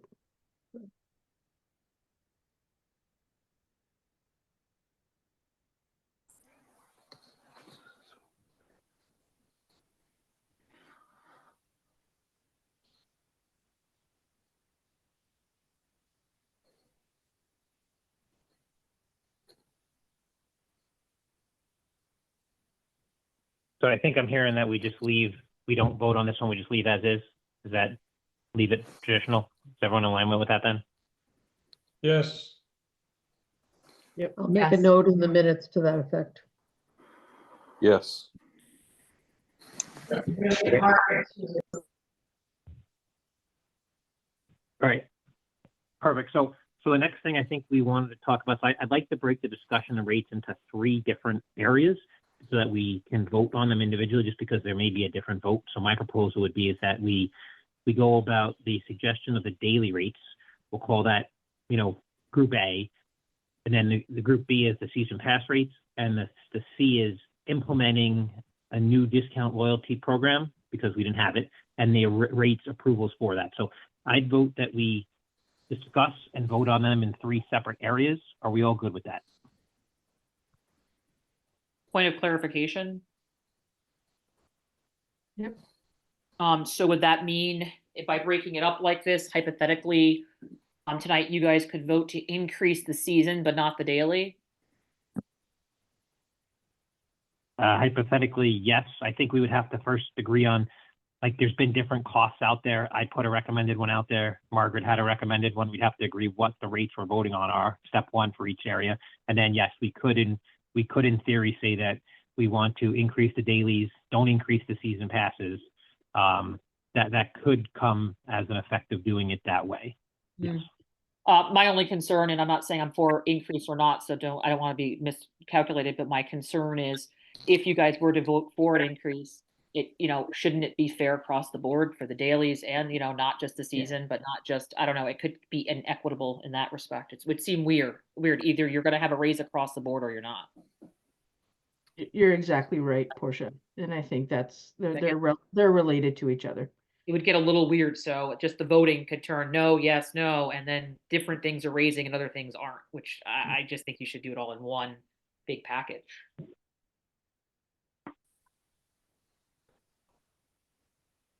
Other thoughts? Are we keeping the same categories that we currently have in 2024, including resident and non-resident rates? I advocate that we do. My thought there was that if you looked at the history, the residents got an 11% discount. That if you look at the facts, that's what it basically is. It was around anywhere between, I think, like 10 to 12%, 11% being average. I don't know how we vote on this. Where my take and head really goes is that I think my recommendation is we go to the council with, if we do keep both categories, we go with a caveat that Mark has an action to go understand what it sounds like from the report, because we have union people and we have some, I'll call it fringe benefits that the town allows the golf course people. I'm not saying it's a bad thing, but they're above and beyond a private cost. So the expense is higher because we are a town asset. I think we should be asking the town to cover those. I think the report gave a number of about 150K. I think Mark would have an action to determine, is it really 150 for the year? What is that number? Doing some research, and he's not going to do that in a week period. You need some time to do that. What is that number? And I think we would be asking, right now we're trying to have the golf course operate independently for all the CIPs, and kind of, even though the town course, it's quote unquote privately funded through revenue. I think we'd be asking for that to occur. But then if we're having a resident pass, we ask for the town to compensate the delta because we have town benefits going to the employees. That would be my thought, but I am not the only person here. We can shoot that down. Over. The other question that I just want to say, food for thought, is that if you guys are trying to go through attrition and you're trying to scale down, meaning moving forward, if approved, you're only going to allow new Groton residents, and with that whole thing, I can see where you should have different rates for residents and non-residents, but if you're moving to almost a fully, it looks like it's going to transition, or the look of this could transition to mainly Groton residents. If your goal is to, again, not saying I'm for this, increase rates, if the resident rate is so much lower, you're never going to achieve your goal, right? So at what point, you don't want the rates to go too high all at once on a membership or a day pass. But if the residents are going to be the majority bulk eventually as we move towards attrition, you just think about those numbers and make sure you guys are making those decisions. That's the only thing I thought of on my notes. Because if we're 11% discount now as a resident, but then you're going to say the whole membership's going to go up by this percent, right? Like where's the middle there? You know what I mean? Like, so why are we doing 11% difference, but then going to go up drastically else? It just seems weird. Doesn't even out. Mike, just a couple of things. We have had years where only the daily rates went up. And we've had years where only the season, season pass rates went up. So there is not a history of, of it being across the board, the rates changing for all player categories. And the other thing I wanted to mention, are we going to give an opportunity for those listening to speak? Before we go into this conversation. Yeah, that was going to be my point. I feel like this is a pretty big decision we're trying to make tonight, and I know you guys have seen some of the citizens petition letters, and I don't know how this goes procedurally, but can we allow any of those that sent in letters to speak at this moment before we make this big decision? So my understanding from the rule perspective, do you guys have it on here? I mean, it would be great as a board, you guys should always have a public comment section to allow people to speak. But if you don't have it on your agenda tonight, you'd have to suspend the rules, my understanding, and have 2/3 vote, which I would encourage you guys to do, because I think the voters are, the community is very important and it is good to hear from them. So I'm not sure, do you guys already have it on your agenda tonight, or do you need to suspend the rules? Because I think they should speak. It is on the agenda. Let me ask, do we have people on the phone that want to speak? Let me ask that question. There's at least one person with his hand up, and you have received an email from him. So is there when is your public comment section come into play off your agenda? Is that up now? Because if you have to just move it up. I mean, so my take would be is that we open it up for the public to speak now. Kind of like what I said in the beginning, right? Everyone has a chance to speak. We're trying not to have everyone speak for 20 minutes, try to get to the point, be concise.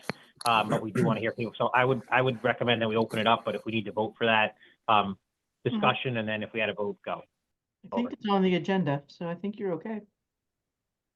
That's what I was gonna say. So if we are good there, then maybe just open it up, and then Mark, you can regulate who goes first, last. Over. May I propose that we honor first those that submitted formal letters?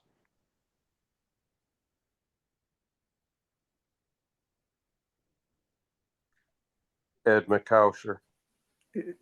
Oh, his hand's up, so he's ready. Can you hear me? Yes. Yes. Thank you. I appreciate you recognizing, input from the citizens. And I did say, I think, I know the members of the Parks and Rec Commission did get my letter. Did the Golf Advisory Board members get my letter? Yes, they did.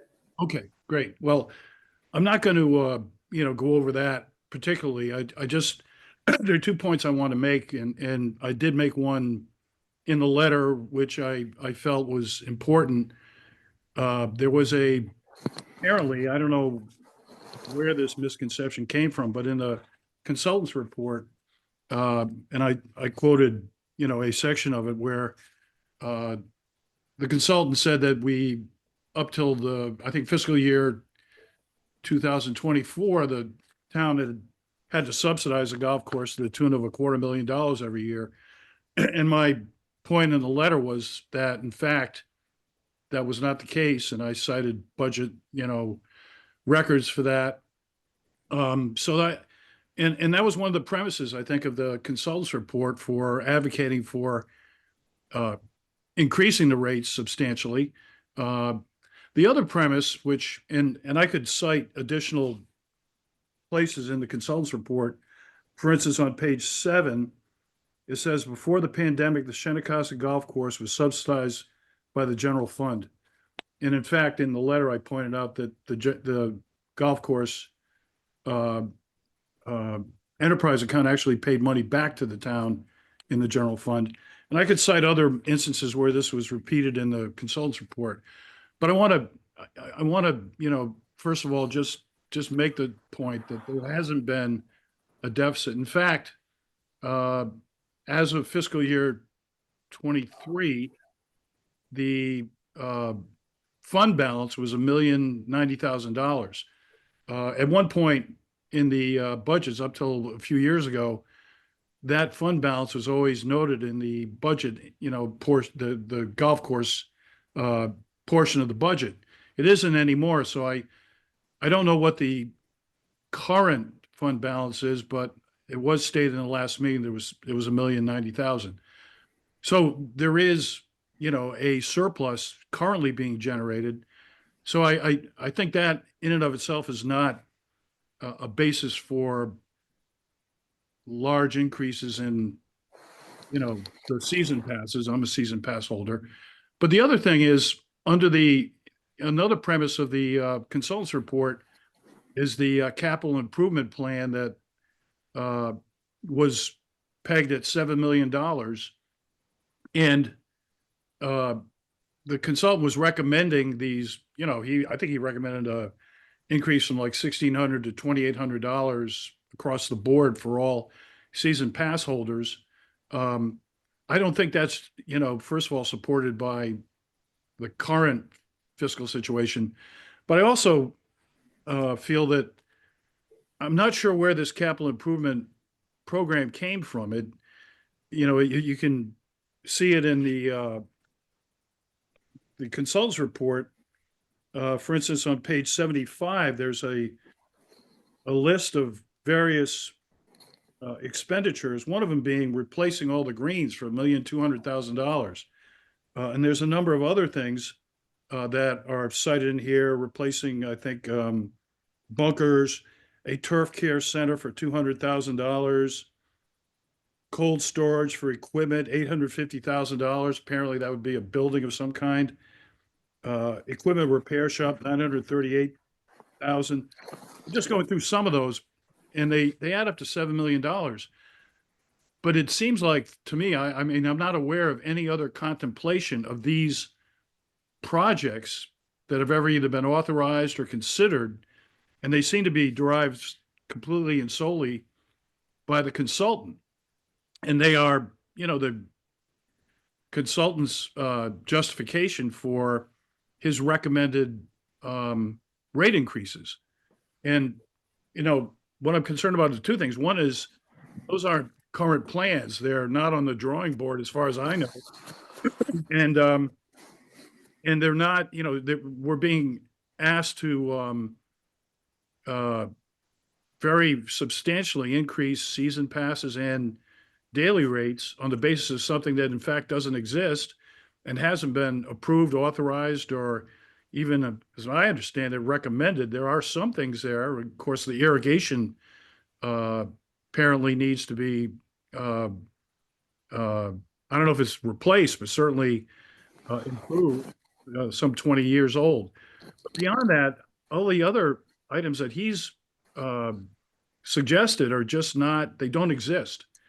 And I have two concerns about that. One is, it doesn't seem to be a valid justification for increasing rates now without those, his proposed improvements being authorized by anyone, whether it's the Golf Advisory Board or the council or anyone else. So I don't believe they in themselves in any way should be considered as a reason to raise the rates as they're being proposed in the consultant's report.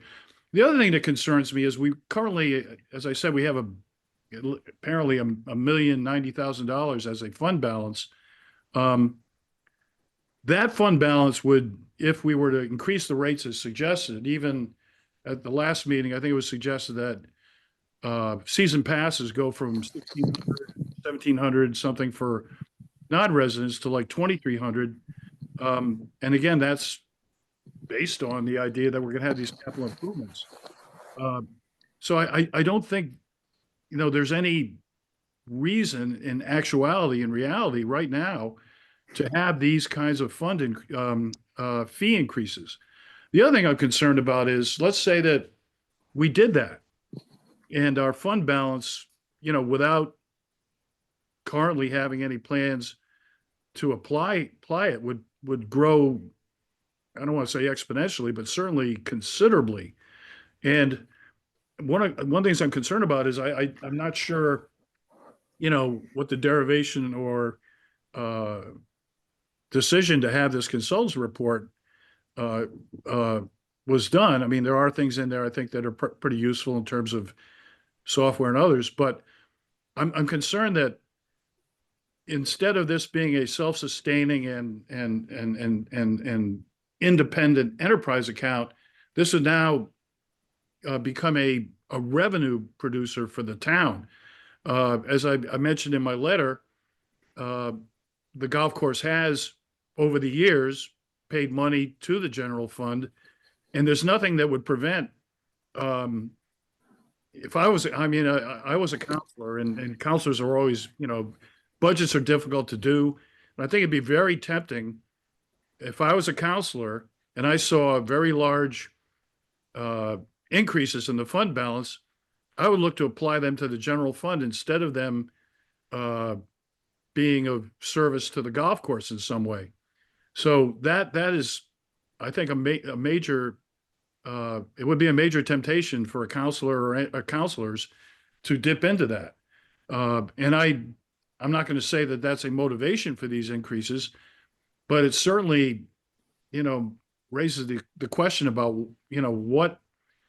what was the direction to the consultant?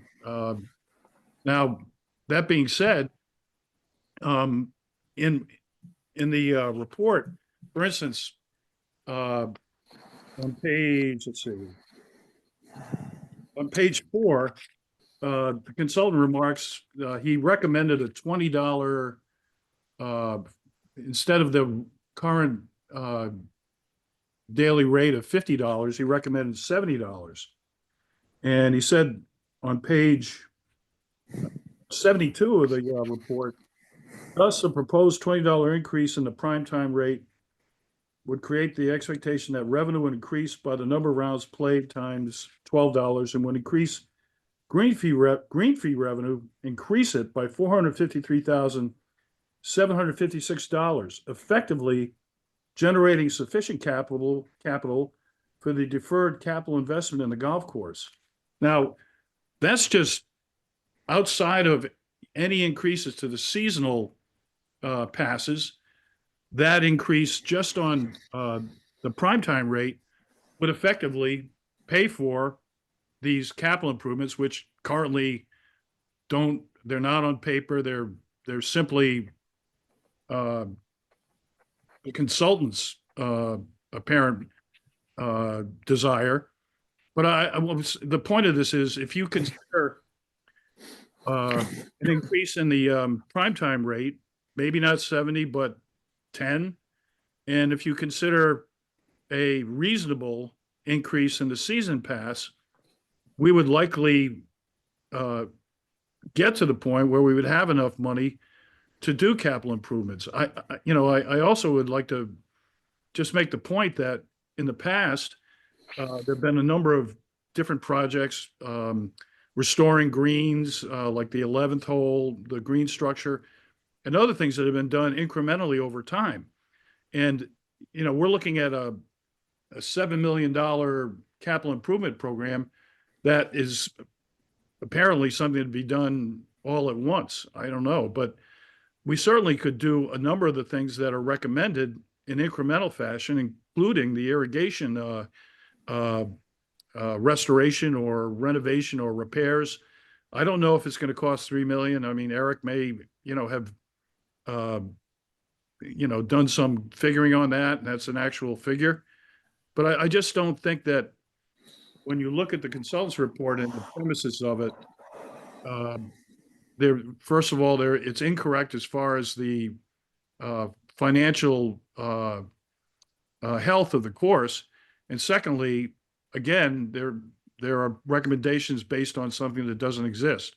So in my letter, I suggested that we could do up to 10% for season pass holders, which would be reasonable.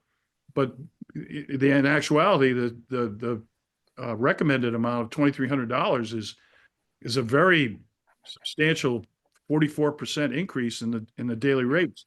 And I do think, I've heard from a lot of people that, if we got to that figure, we wouldn't have those season passes being purchased by a lot of people. So I'd just like you to consider what the premises are of the recommendations of the consultant, and understand that, first of all, it's not accurate as to the financial health of the course. And secondly, these are really based on things that are not in the pipeline and, would create money that currently we don't have any plan for. So I would ask you to, with seasonal passes and with daily rates, not, increase them to the amount that is recommended. So thank you. I hope I didn't go on too long. I appreciate the opportunity.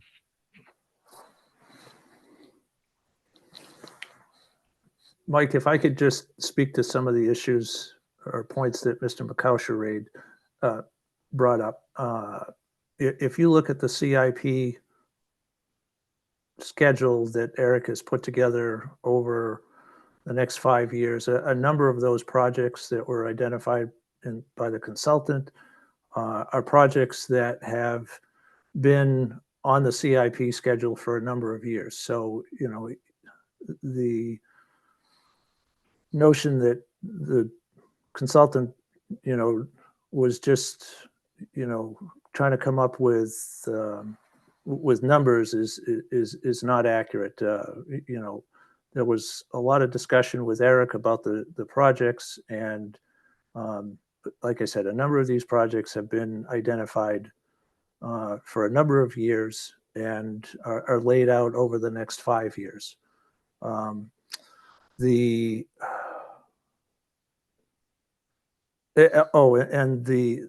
current fund balance is in the annual report. I think it's on page 44 or something like that. So it is still identified in there, and there are a couple of commitments that are included in that fund balance, and one is a 60-day operating. And I think, and don't hold me to this, but I think that number was 270,000. So if there was to be some type of a disaster at the golf course, and I don't know what that would be, and the course couldn't operate for 60 days, the finance department has determined that the set aside ought to be for 60 days. So, that's money that is not available for expenditure. And there's also money committed in there for the replacement of vehicles. So, and this fiscal year, we have proposed to do another, I think it's $200,000 or $250,000 continuing the renovate investments in the golf course. And that money is coming out of what the current fund balance. And any shortfalls in the operating budget would also come out of the capital, or come out of the reserve fund. So that's just to make a couple of clarifications to what was said earlier.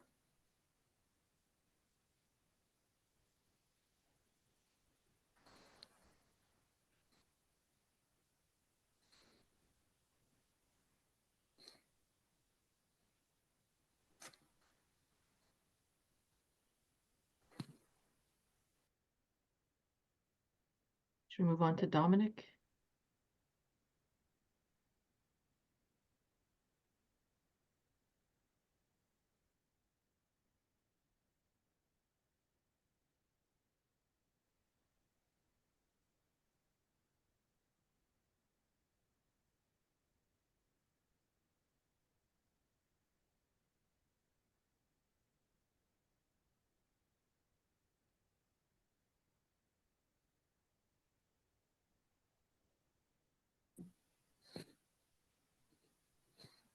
Mike?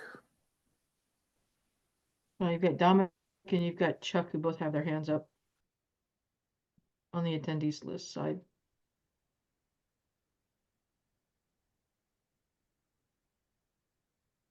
Sorry, Mark. If we have a next person, I would recommend we jump to them. Hi, good evening. Yep. Good evening. Good evening. I can be heard, correct? Correct. Good evening, ladies and gentlemen. Radio check. Pass.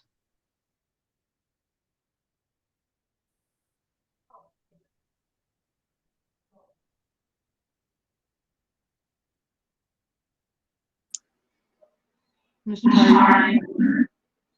Go right ahead, Chuck. Thank you, and good evening. A couple of things I think was important that Ed pointed out. I haven't heard anybody talk about what suggestions the consultants made that the authority or the advisory board has decided to adopt. And only after that decision is made can we talk about how much money needs to be generated and how to generate that money. So we are kind of putting a cart before a horse here as far as let's go get more money and then let's see what we want to do with it. Second, if we pair the consultants' suggestions down to what are pertinent and in their level of urgency, let's put it, and their level of luxury. If we minimize that, because it is a tough economy now, perhaps this could be done far more gently as far as fee increases are concerned. Another important point I need to make is that it was stated earlier that less than 50% of the revenue is generated by town resident pass holders. That means more of the revenue is generated by non-resident pass holders. And that has to be given great credence because while we talk about preserving spaces for town residents, there's essential based on that logic that there's a relative saturation point of town membership at about 50% of what that membership is based on the statistics presented here this evening. And therefore, non-resident generated profits are significant when we talk about ending at cutoff, having a cutoff point and allowing residents to still sign up. That is a little bit unfair, especially when you consider that it's not resident tax dollars that make this golf course move every year. It is golf dollars that make it move. And therefore, the golf population should have a strong standing in how this moves forward. I wanted to point one other thing out, that if you have a rolling membership, as we do now, a rolling past the process, as we do now, it could easily be posted that this month 5 people who had passes did not renew, and therefore there are 5 openings. That could be a rolling opening, and that would be attractive to people because they know if the membership is capped, they don't have to wait until next year. They have a chance of getting in later in the year, and that's a benefit. That's an attractive benefit. I had a couple more things, but I pulled over off the road to have this conversation. But that's my most important point. And I think we are a little bit cart before the horse. What do we absolutely need to do? And what do we have to raise the membership fees or raise the fees in order to get those things done? And what's the lowest we could raise them and still be successful? It's a tough economy. It's difficult. And people are still playing golf at Groton's public golf course. And I think that is important to keep in mind. And the growth of the game is important to keep in mind. I don't think the consultants were here with the residents. I mean, with the golf is concerned, we're here with revenue generating opportunities for the golf course. And all those things might be good and true, but they are out of context, I believe, in this circumstance. So I appreciate being heard, and I hope that it's a value thing. Thank you. Thanks, Chuck. Anyone have any want to say anything for Chuck? If not, Mark, we'll go to the next person on.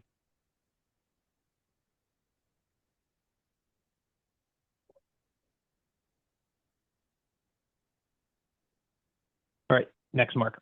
Yeah, Dominic's iPad. Yes, hi, can you hear me? This is Dominic Fulco. Yes. Hi, thank you. First of all, I'd like to thank all members of the Golf Advisory Board and the Commission for their valuable time in volunteering to serve the town. That's an important function. I did write in, and I will not repeat what I have in the writing. I just would like to add a couple of things since I've had the opportunity to read the consultant's report and consider it. I think that listening to this group this evening, I would counsel to hold off on significant rate increases. I think that the consultant's report on page 12 pointed out that the consultant did not have accurate financial data within which to use to come up with a report of this type. And I think what's important going forward is that the town invest in whatever software updates are necessary to have such a complete and accurate financial data given to this consultant or someone else to drive accurate numbers. I think in another place, the consultant said that an accurate determination of the number of rounds played could not be made. And again, I think that's a data-driven function. And the rounds in a golf course equal money, and we should have a handle, the town should have a handle on exactly, excuse me, how many rounds have been played, so that again, complete and accurate financial picture can be made. The last point I'd like to make relates to the negative comments made by the consultant about the recent improvements. And if there's going to be consideration of putting substantial improvements in, then I think that an independent design and engineering review should be made before significant assets or significant capital is put into making those improvements.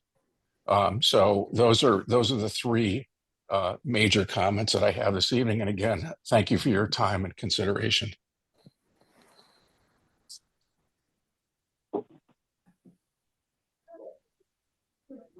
Thanks, appreciate it. Any feedback for Dom from anyone? Just really quick, if I just may say, anybody that has sent letters through Mark Berry, no, it's not over. can you guys send any of your comments to the council? This is another investment.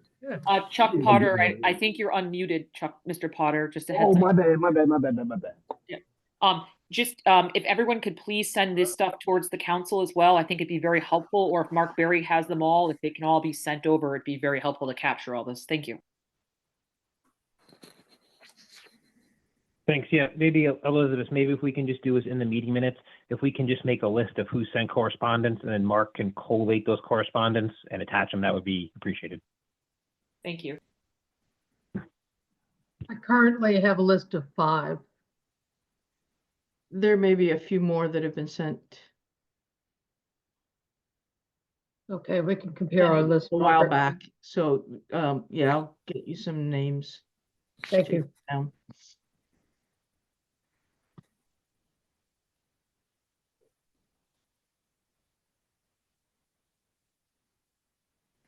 Great, appreciate it. Mark, anyone else? I have a point of clarification. Dominic's statement about our capital improvements. We work with a well-known golf course architect, Tim Garish, who's worked on other Donald Ross courses. I obviously am no expert, but I've done a lot of research on Donald Ross. I've been here for 25 years. When we execute these improvements, we utilize any old photographs we can find. We utilize a 1934 aerial. The contractor that we use to do the shaping has worked on other Donald Ross courses. So I just want to make it known publicly that we're not going out there and just ripping stuff up and doing what we want to do. Thank you. Thanks. Good point. For the record, we as season pass holders really appreciate that. Holding to the Donald Ross design.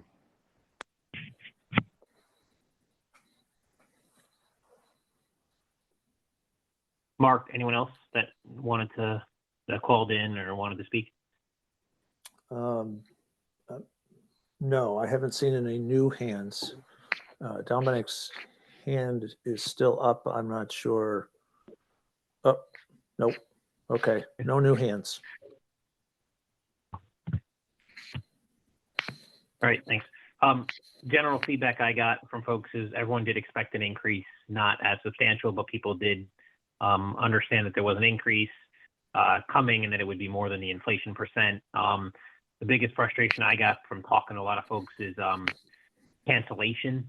So we didn't go over high value actions in this, which I think we should meet as a group some other time. But the biggest complaint I have was availability at tea times. And really, if you look at it, it was, from the data facts, and we do have how many rounds were played and all that stats is out there. Maybe it's not a item that the public gets every day, but it is there. I know we've used it before to make some decisions.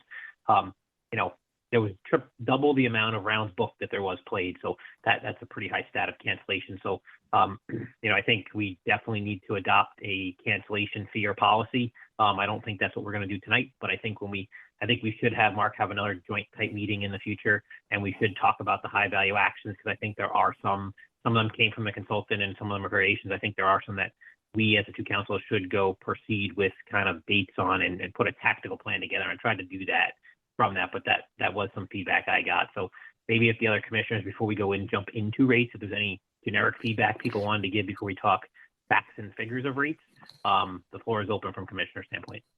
I just wanted to say, from what I heard from folks, I even got a friend called me from high school because both his parents play, and he doesn't live in town, and he said, "What's going on?" And I'm all for a modest raise, right? Nothing's for free, but we cannot have a 40, whatever the percent raise is on the backs of this is a rec department, and it's, supposed to be open and fair access. And I think that predictability is one thing. And I think it's important that, nobody's getting that percent raise in their paycheck.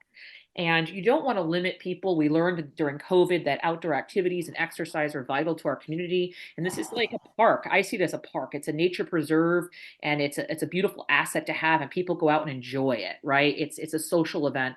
And, with that, we have to budget, and we can't go up significant amount without it being gradual. And I think that the raise should be minimally, with the expectation that it may be gradual over time.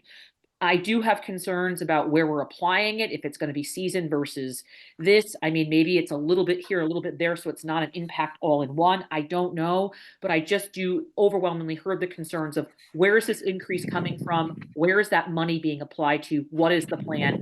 Who brought in the consultant? I think that should be answered. And whose idea was that? And where, what is the consultant's stake? For me, as a person who looks at budgets and consultants all the time, I constantly am tasked with the idea, and people are saying, what is the money aspect that a consultant's making by recommending some of these improvements? Who's buying that, that new setup or that new look? What is the plan here? And I do think I heard overwhelmingly, what is our plan? And let's talk about that. What in this study do you want to do? What don't you want to do? And then you can look at what you want to raise and where. But again, I just want to advocate for the consumers of the course that I am concerned overwhelmingly. I'm all for a modest raise, but it shouldn't be on the backs of the people that have been keeping the place going and holding it down for all the years.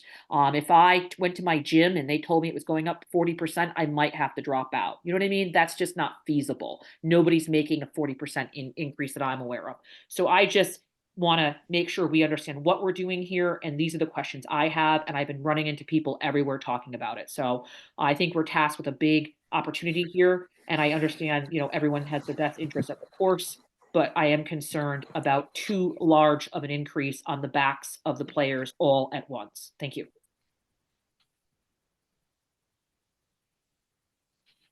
Mike, you're on mute. Good.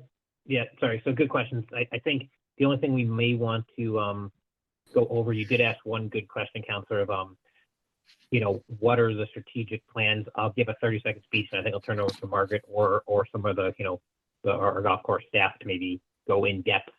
From what I understood from my level is that the major things that really need to be done at the golf course, there's a lot of, in the study, there was opportunities such as driving range, but from a no BS, how do we keep the golf course at a good level of care and playable at what people expect. What I understood from the report, and even before the report, what's needed was irrigation system of some nature needs to be replaced in some periodicity. It sounds like there's systems failing, and in the tune of 1 or 2 holes last year actually had a complete failure. So there's some work that needs to be done, could be phased in, and there's some work from bunkers and tee boxes that was already in plans from a 8 or 10 year plan before I joined the commission that had a plan to be done. So there was some work in there, and I thought someone can fill in after I kind of type down is that's somewhere between the $2 and $4.5 million range of, like, we'll call it required projects over the next, we'll call it 5-year period. Don't quote me on dollars, don't quote me on time, but I think that that's what this is going towards, not per se all the improvements that the consultant did recommend, which could bring in extra revenue, such as driving range. But I'll let someone else speak up, and then we'll go into rate discussions, because I think those are good questions. I just wanted to also add that, we have an opportunity here with it being open space, and, have we looked into any grants and things? And also we have EB, we have Pfizer, we have the Naval Base, we have tons of major drivers, Dow Chemical, maybe some of those people are golfers. If we don't ask, we don't know that money is available. Have we reached out and said, hey, does anyone want to be a sponsor? Other golf courses look for sponsors. You know what I mean? Like, have we thought outside the box? Buy a bench, buy this. You can get someone's name, like a person maybe that's no longer with us that wants to purchase a memory bench on hole whatever. There's so many ways that we can drive revenue. We need to put it out there. Let's seek grant money and opportunities from major corporate companies that are willing to invest in this golf course. So that's my other question. Have we sought any of those type of fundings?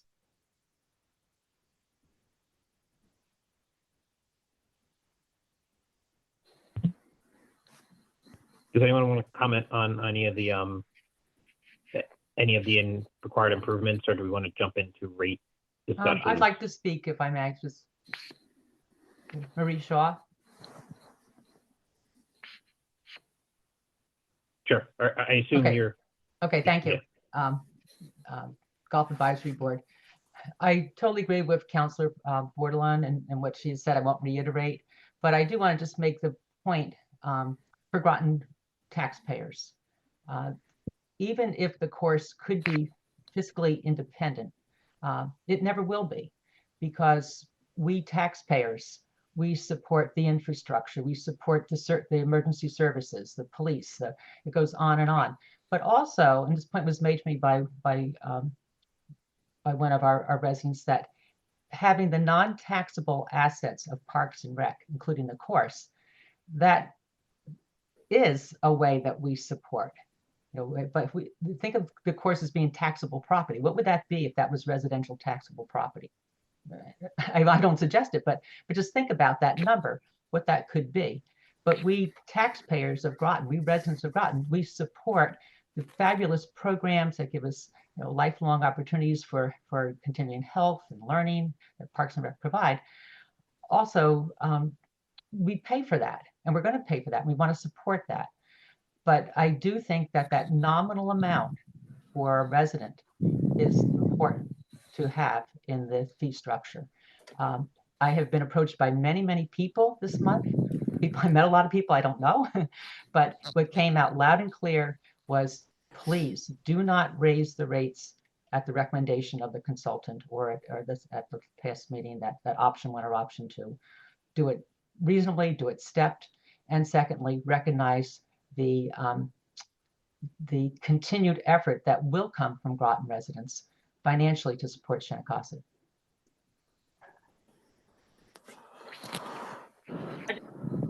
Just lastly want to say some other points I have here that I received are people are concerned that when you're blocking out non-residents as well, that we, from an economic driving standpoint, we want to be welcoming. We have Mystic as a major hub. We should be embracing those assets, and people come through and eat at the restaurants when they're in town. So I just want us to remember that. But again, I'm not sure if you can answer the question, Mr. Berry. Have we sought any grants or any funding from any of our major corporations like Pfizer, EB, Millstone, Dow Chem, like around the area, and ask if people want to be donors to help support, to keep our costs down?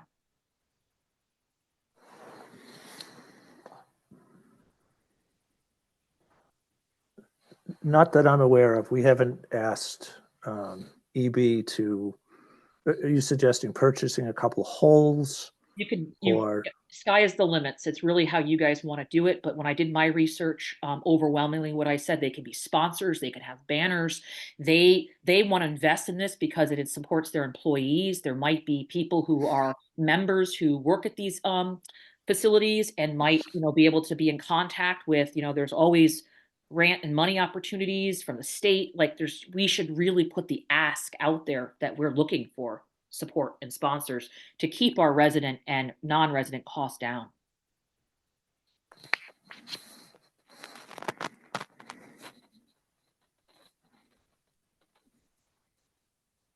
And then once that is exhausted, then I can see where your hands are tied. But until we do that, I feel like we haven't done our due diligence.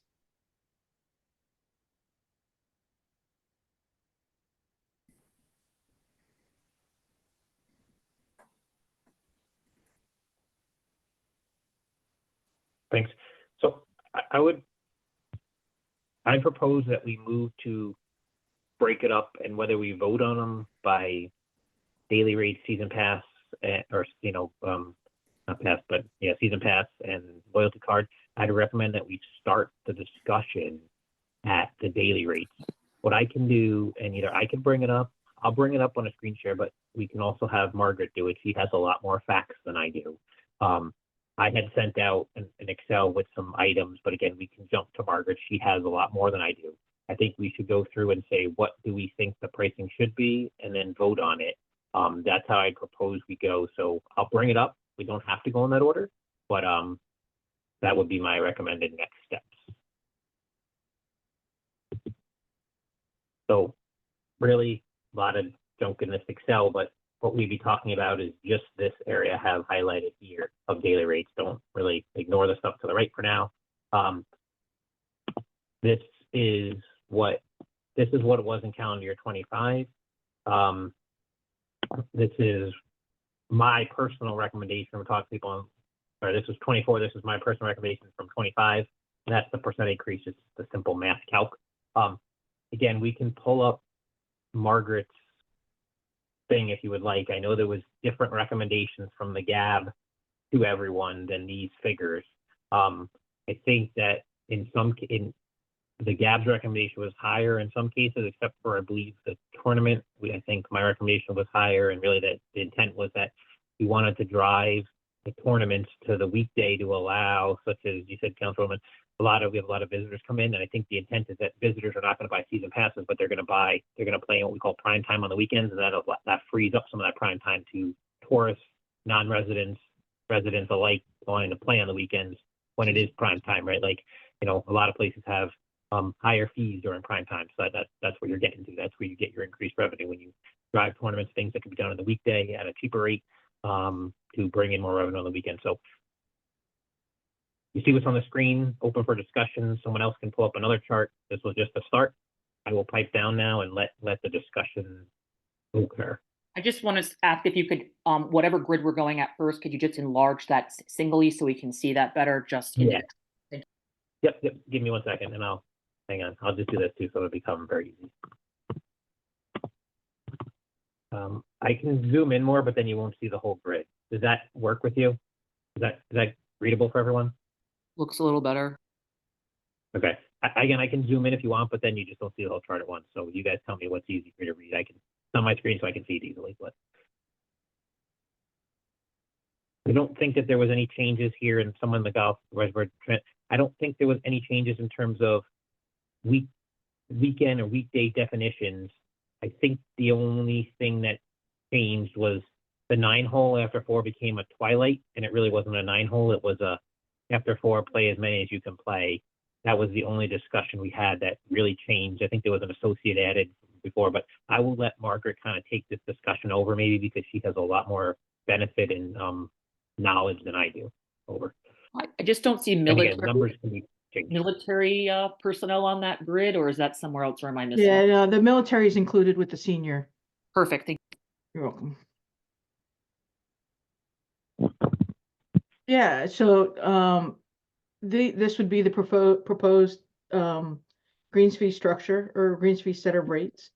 On a weekend, which would be Friday to Sunday and holidays, the 18-hole rate would go to $65 a round. After 4 p.m., the rate would drop to $33. Youth after 1 o'clock would be able to play 18 holes for $30. Associates are those people between, I think, 19 and 25, if I'm not mistaken, would be able to play for $45. And just for the record, that's going to include a lot of the potentially active duty military students and the like. And then the other change that we're making is that the youth age, we're bringing it in line with the Connecticut State Golf Association. So that will be for folks 18 and under. You'll see that the rate for tournaments has gone up, or opposing goes up to 75 and 90 with a cart. So a $25 increase essentially over the current rates. And to Mike's point, Friday afternoons are kind of some key times. So maybe reducing some of that tournament activity to allow some greens fees players the opportunities for some of these greens fees players. So to get a chance to contribute to the revenue stack.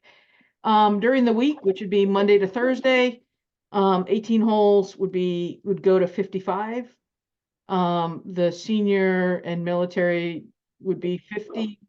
Twilight, which is after 4 and encompasses most of the leagues, would be 27.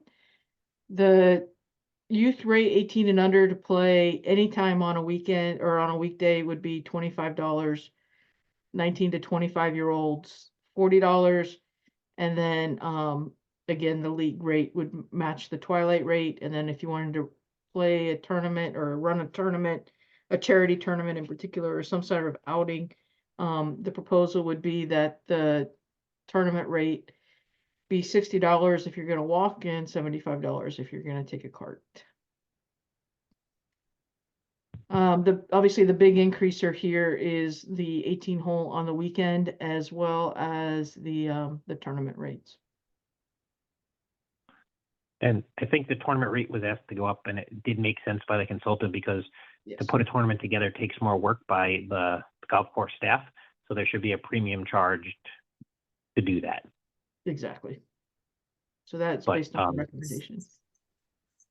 Which did make logical sense from what the consultant said, I thought. Yeah. So, and I think Margaret can talk this, but if you look at, she had a lot of studies of what it was by nearby golf courses. So from me, at least, and I'm not the only one on the phone, but from talking to, I work at EB, I had a lot of people I talked to in EB, including Brad works there too. I talk with a couple of members that I know, and people that play the course. I think people were fairly comfortable with these numbers, versus what the consultant recommended, in the report. I think that these give you an increase, but it is fairly in line with the other local municipal and non-municipal courses. I think Margaret put together a good presentation prior with all the other courses. I think the problem is there's not a lot of municipal courses around us. So I think you got to base it upon ones in Connecticut and other local ones that have an equivalent, playable surface. So discussions out there for numbers, or if we like this, then we make a motion to accept these, but floor is open. I have 2 comments. For the tournament rate, I don't believe I've ever seen anybody walk in a charity tournament. So I think it should just be a flat rate with a cart. And the other observation I have is our normal cart rate is not listed anywhere. No. So it should probably be listed here under daily rates. And my recommendation would be to keep it at $20 and eliminate the cart before 9 o'clock discount. I agree. Which no other golf course does. Okay. Yeah, so I'll add the side note to cart for $20. Makes sense. Thank you. Do I need to make any other changes based upon what you just said? So it would be, the tournament would just be a Tournament flat change, yeah. 90 on Fridays or a weekend, and then 75 during the week, including cart. Do we currently have a resident rate for greens fees? Yes, and we would propose that again, in our model, one rate. I think we're gonna get a lot of upset about that. I really do. So this is where I'm gonna go with that a little bit. So there is the loyalty card concept, which would give somebody a 10 or 20% discount if they were to go that way. And we've said that new season passes would only be available to residents.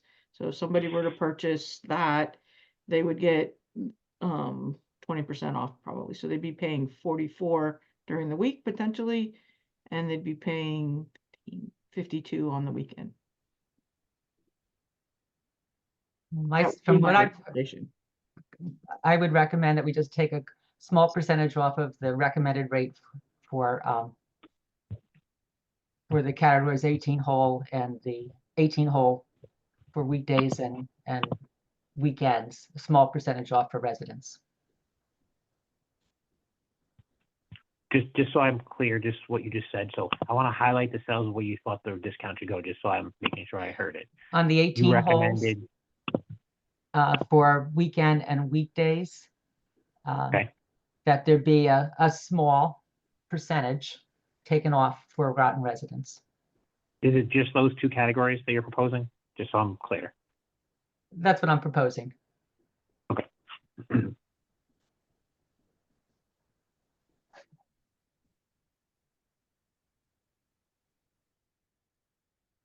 Other feedback?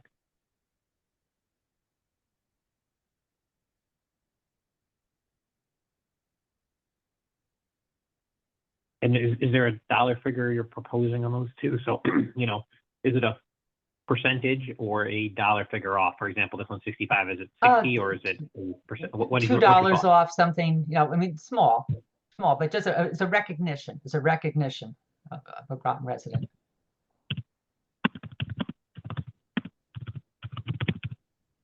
I also just want to say that there was a lot of support for keeping a $15 rate before 9 o'clock last year. And this kind of opens up possibly similar dissent this year. I don't know that, but I just know that many of the women golfers in SWGA, they appreciate that $15 discount, that $5 discount playing before 9 o'clock. I don't know about the men's club, but for the women's club, it does make a difference for some, for the cart. And that's on the 18 hole? Yes. Yes. So that's here? No, it's for the cart. Marie, didn't the women okay. actually ask us if you guys could start at 9 next year? Excuse me? Did the women's club ask the golf shop if they could start at 9 o'clock instead of 8 o'clock next year? No, we put in for 8 o'clock, Eric. Oh, you did? From here. Okay. So just an observation here that most of the women who play are playing at a discount already with their greens fee, or they're having bought a season pass. So my one concern at this point is looking at the proposed budget for this year, making sure that whatever we decide to do here, we generate enough revenue to cover the operating expenses.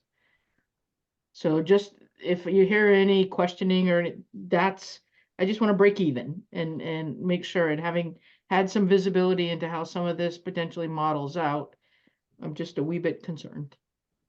If we start offering up a few more discounts, we can certainly discussion go on, but that's just my perspective in case anybody's wondering. Do we have any idea of the number of people that utilize the $15 before 9 o'clock cart rate? Is that a group of 12 women that play 3 times a week, or what kind of numbers are we talking about? Less than 20. It's not just the women's group on Tuesdays either. It's a handful of member groups that play every day in the weekday between, say, 7:30 and 9. So any given week, maybe double it to 40 most.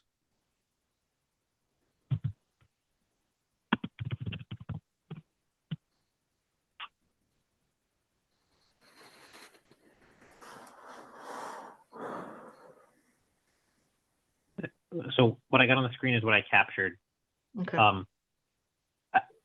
I guess, again, floor is open for discussion. I'm just trying to lead it, but if there's no other comments, I would say, I would recommend, based upon, we talked about voting for weekday passes and then loyalty, based upon that we have changed them separately, I would vote that we vote on this and then move to season passes. But we can just move to season passes if that's desired. Nope, I think we can vote on this. Okay. So I'm going to bring the other Excel up with the voting, and then this is what we would vote on to approve this as noted. Is everyone in alignment with that before I move to the motion to vote? So including the $2 off for residents? Do we want to conclude these? I guess I don't know. I prefer to go with what was originally proposed, and then if we don't approve those, then come back and visit these. Okay. So we'll say this is out, but everything else is in with the additional noting of the cart rental for $20. So that wasn't in the original thing I sent out. Is that what everyone is aligned with? Yes. Okay. So I'm going to flip off the screen now. Is everyone good? Because I'm going to go to the other Excel so I can pull the voting up.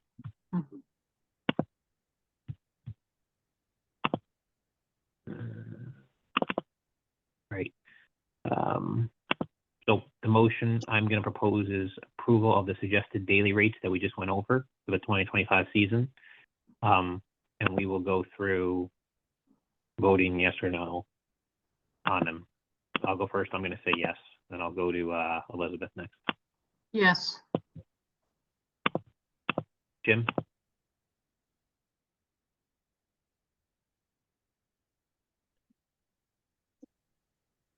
Jim, are you on still? We lose Jim? I'm My sorry. screen is limited because I'm I'm sharing. here. I'm here. Sorry. I'm a no. No, you said, Jim? Yeah, I'm a no. Okay. Hang on, sorry. I have. Okay, we'll go to Margaret. I'm a yes. Mike? Yes. Marie? No. Brad? Yes. Okay. So based upon that, I would say it's approved, but obviously it'll go to the town council.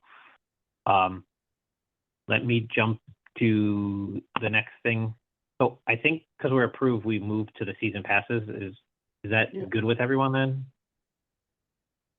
Yes. Yes. Okay. Hang on, let me share. And I will scroll over. So let me just move this bigger just so that it's clear with everyone. So we are looking at this now. I think everyone, yep. So and I'll do my best at explaining what it is. There was a couple categories that were removed from this, and I'll let Margaret maybe go over what those were. But I think this one had some resident and non-resident rates. The difference, again, if you compared them, was about 11%. So I denoted that down here.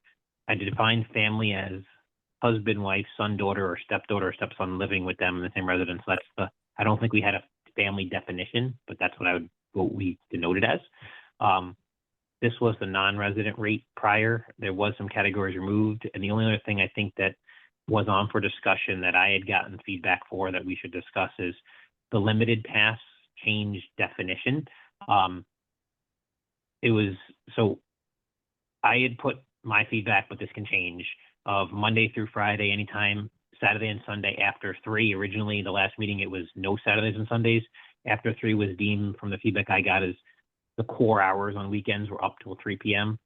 So if someone wanted, was a season pass holder and wanted to play prior to 3, they could play, but they would have to pay 50% of the greens fee to play in that time if they had the limited pass. If they had the unlimited, they pay at any time.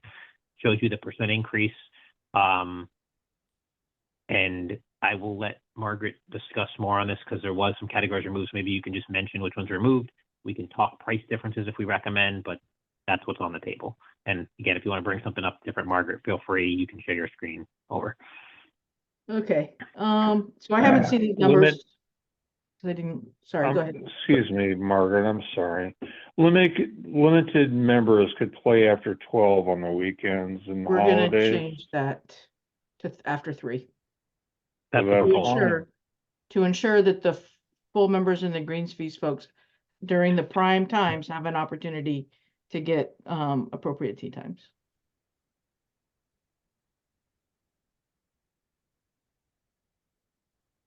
I think that's the recommendation that Mike is making, right?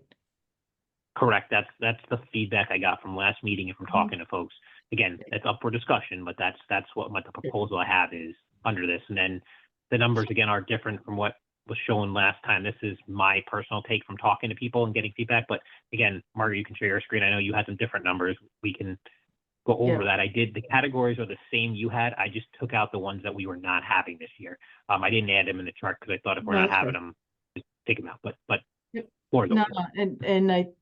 so a couple of things. Let's start with the categories that have been removed, and Portia in particular, just to understand. In the last year, we had absolutely 0 season pass holders in the military categories, either the military regular, military family. And I imagine it's because people are on deployments or they're working. And so it really doesn't make sense for them to buy a full season pass, rather take advantage of any discounts that may be offered at the golf course, which we obviously presented on the previous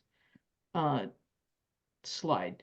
So I want to just kind of point that out. If there are 0 people, and it makes some sense as a growing up as a military brat, I get it. The other category that we adjusted is the associate. It used to be that we had an associate that ran from 21 to 30, and then an associate plus that ran from 31 to 35 years of age. And recommendation is to come down to an associate covering up to 25, and anybody 26 and older would be basically at either the adult or the family rate at this point. But we do want to recognize college students and others who might be in that category. So we've got the adult, the adult unlimited 7-day anytime, family, again at a discount. I think that was more generous than Mike in the discount, but that's okay. And then a fee that's allocated to our rangers to be able to get their season pass. Typically currently it's $840, bringing that up to $900 at the recommendation of the staff.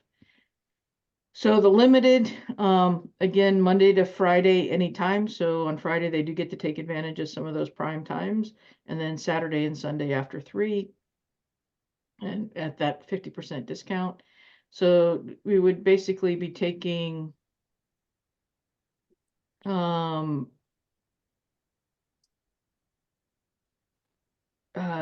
non-resident rate, we would basically be going to $1,600 for an adult, $1,400 for a senior, $500 for youth. I think in the proposal we had, it was $600 or $700, and then the associate to $1,000. So I'll leave Mike, but basically the proposal from the last meeting was between 2,200 and 2,300. 2,000, that's fine. 3,600 for the family, 900 for the ranger, and then during the week, 1,600, 26, for a family, 14 for seniors, and then youth and associates. And the only, again, minor comment that I'll make is we want to make sure that we're still generating adequate revenue to match with the proposed budget for next year. But I'm good with these numbers. Hey, Mike, Yeah, so it's floor is Jim. open again. Propose new numbers if you think, or anyone has questions on numbers. It's here, so floor is open. Mike, it's Jim. Can I make some comments? Shoot. Why don't we have a senior 62 plus in the unlimited? Margaret, I'm going to turn that one to you. I don't know why did I miss it or did we eliminate it? I don't know. No, I think so. It's we haven't had a senior in the unlimited as far as I can remember. I believe, Jim, it's probably and Eric can correct me if I'm wrong here, but that would be considered like a discount rate that maybe is not appropriate for the unlimited. Yeah, okay. All right. Probably we don't get any Navy personnel because they do have their own golf course at the sub base. Yeah, and that too. That might be part of But it. if they're on deployment 6 months a year, they're not going to buy a season pass. Yeah, They're going to pay as they go. Yep. And we decided to go with no senior or no Groton, reduced Groton resident rate on either Correct. one? That is the initial proposal. Okay, got it. Could, so these numbers are recommendations based off non-resident rates for the current year, correct? So as a resident family season pass holder, if indeed I'm getting 11% discount, my rate's going to go up 27%. Is that correct? So residents of Groton who currently are season pass holders are going to pay a much larger increase in these passes because of the resident rate that we have currently. So am I correct in saying that a resident family, I'm just picking the one that's dear to my heart, will go up 27%? Is that the intention of the commission? 23%. So we don't get an 11% increase, a decrease in rates as a resident. No, and that would be, so when I'm confused. I'm confused about what the numbers. So let me just try to take cut and Margaret can jump in. So I did not put non-resident rates on here. The average difference between non-resident and resident is approximately 11%. It does vary per category, but if we went to not having a resident rate, you're right, it would be about 27. I think Margaret for that category answered was 23 or something like that. So there would be a bigger increase. What did you say, Margaret? Yeah, it would be a 23% increase. I think, okay. I'll speak for myself, but I think other residents will see this as quite an increase for taxpayers who are about half of what we heard from Todd, are about half of the season pass holders. So about half of the season pass holders are going to see a much more significant increase than this number here. Yeah, correct? You're right. No. You know, I think I pay a little over I think I pay like $1,050 as a 62 plus resident now, and now I can't play before 3 o'clock on Saturday and Sunday, which I used to. So I'm going to have to go up to an adult. So I'm going to almost double, right? Todd, there's been a penalty on our Groton residents. Huh? I think we're charging our Groton residents way too much in this. Yeah, it's almost double, in my opinion. Yeah, I'm going from a little under 1,100 to 2,000.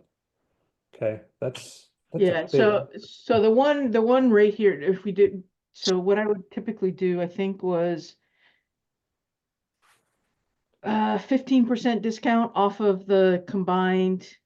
So it would be like 4,000 and then take 600 off of that. That's what I would set as the family rate.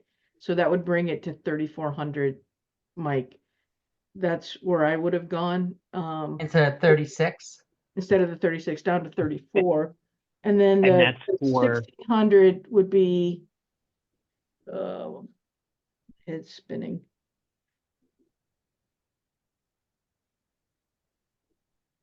It'd be around 20, well, it'd be about that number. That's actually fair, 2,600. So let me just make sure I capture right. For a non-resident family, this one I have here, your Yeah. recommendation was what? So my recommendation would be 3,400 if we follow the same pattern of discount for families. And that's for So- resident and non-resident, correct? Yeah, and that's 15% off the combined rate for an adult. So 2 adults, 4,000, 15%, 600, subtract that off. Okay.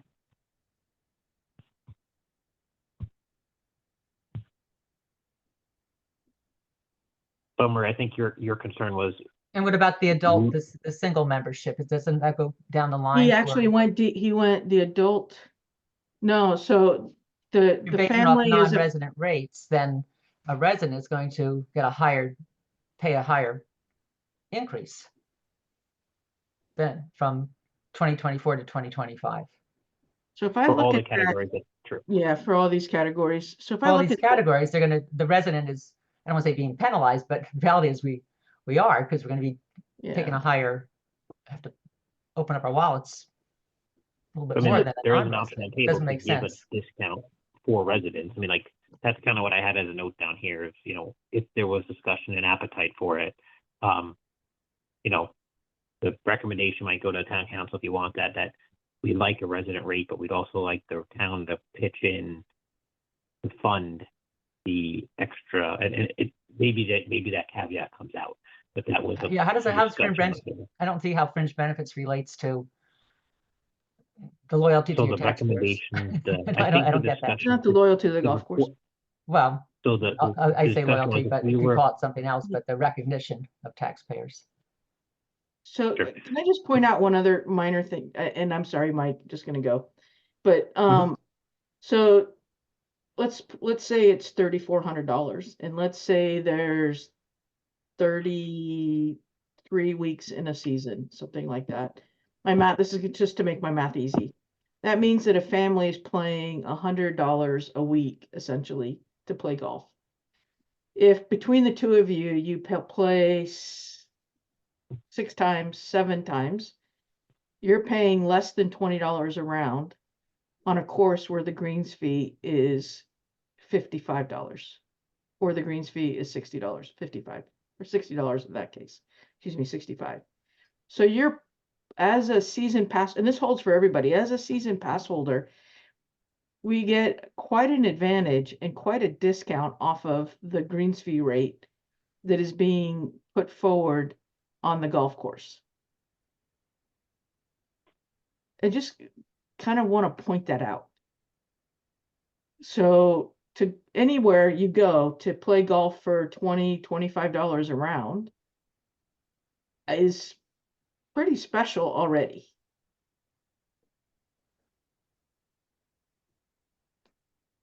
Unless we're saying that the course is not worth that at this point, and we need to get lower than $20 to $25 a round to play golf. And I'm just changing that perspective a little bit, just because, I mean, we can keep cutting and cutting. We need to have the revenue just to meet our expenses.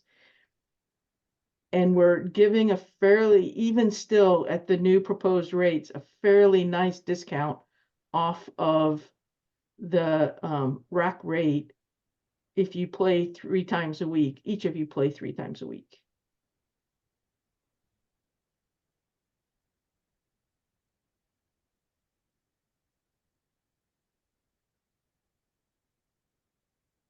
Just a slightly different perspective.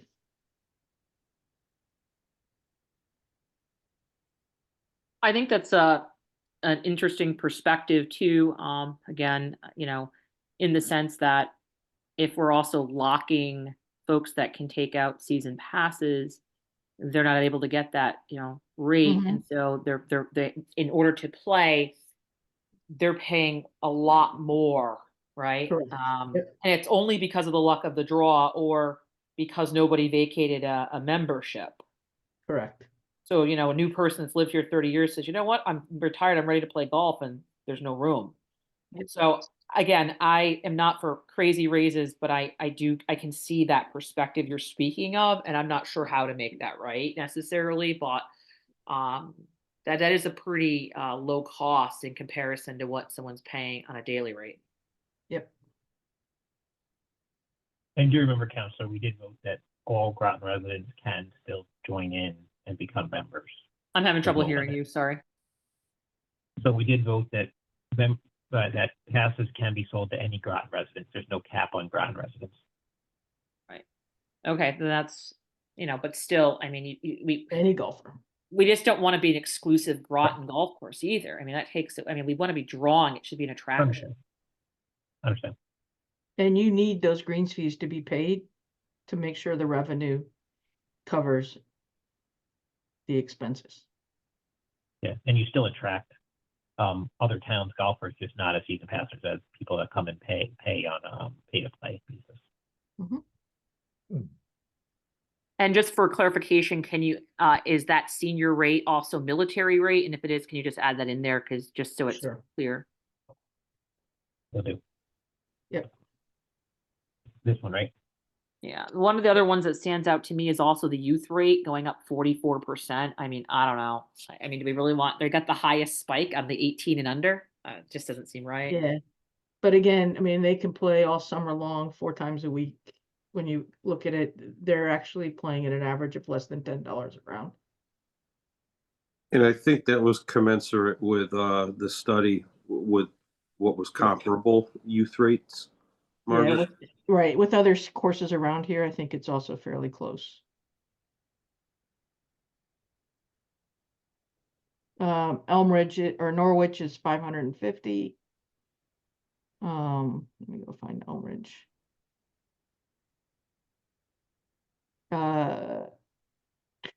Elmridge is 1,000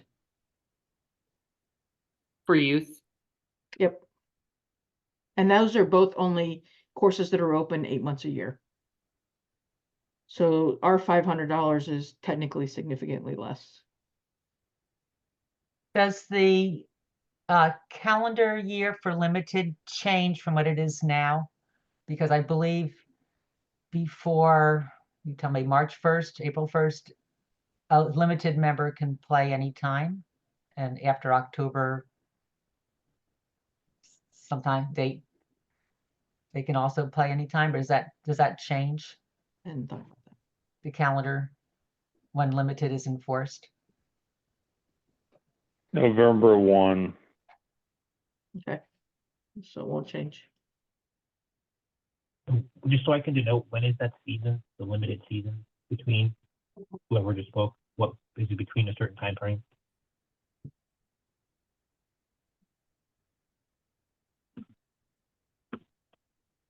So it would be they can play anytime from November 1st to when? Is it the end of the shotguns? March 31st. Okay. So it's 11, yeah. 11/1 to 11/1 to, it's the other way around, Mike. It's from 11/1, from November 1st to March 31st. They're not restricted as to when they can play. Correct. Is that right? Yep. I just want to make sure I captured it. Yep, got it.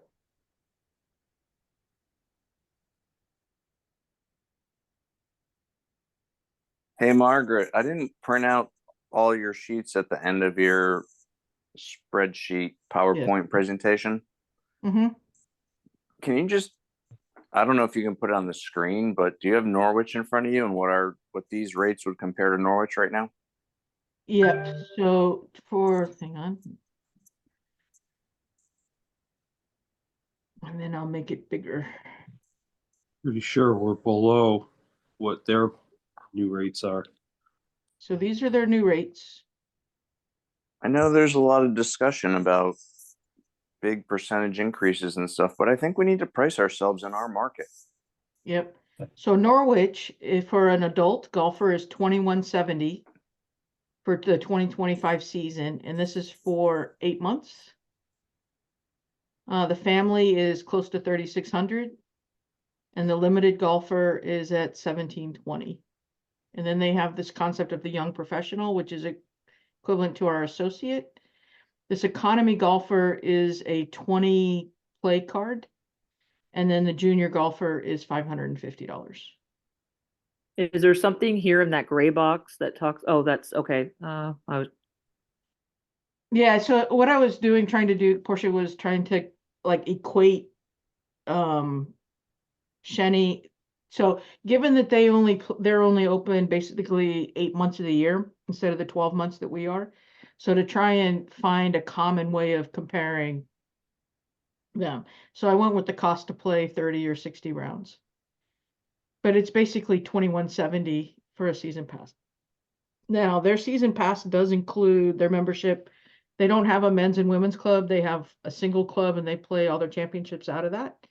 And then also to the handicap service, so to GIN. I noticed that this year they took away this complimentary greens fee passes, so that's gone. So that part of it is not included in there. So that would be about, if we were to look at ours, that's about $120 between the men's club, women's club fees plus the GIN. So maybe about even less, 90 or 100 of that. And So do we that's know- their rate for 8 months of play. and do we know what their enrollment is at for season and all that? I do not know their numbers. I might call them and find out. Yeah, I can do that. It would be neat, and obviously you can't do it tonight. It'd be neat to have a one like Excel spreadsheet where you had our year, our current proposed year, and do a couple surrounding, you know what I mean, like this, so you don't have to flop, and we just put it on one spreadsheet. It would be, Yeah, no. it would really explain it. Yeah, but you can see, I mean, we're not unreasonable. Even going to 2000, and I mean, dare I say it, I think Shenny is a better course. I'll say that publicly. Sorry for any Norwich members who may be listening. I mean, it is a beautiful course along the water, and where else can you see, submarine and boats go up and Yeah, down? exactly. You can't get that anywhere else. No. Yeah, So just kind of, it's also it's a Donald Ross design, which yeah, Donald Ross is one of the most coveted designers ever. And Mm-hmm. it's not designed by a city engineer. That's the case with like Keeney Park. Half of it is designed by a well-known designer, but the back nine was designed by the city engineer. And that course is $1,800 a year. And Again. another course that's comparable, I don't think Margaret had a slide on this one, was Rockledge. They No. they have just gone up to 1950, which also is a town municipal course. And it's, a nice golf course, not as nice as our golf course in terms of layout. Again, very nice golf course, different Parkland style, but they're all right around that $1,800 to $2,100 mark. Mm-hmm. Yep. Yeah, I didn't do Rockledge. I focused in on municipal courses that I knew of. But yeah, but Norwich being the biggest one. And the other one that people often compare to is Elmridge, which is at the end here. In Pawcatuck.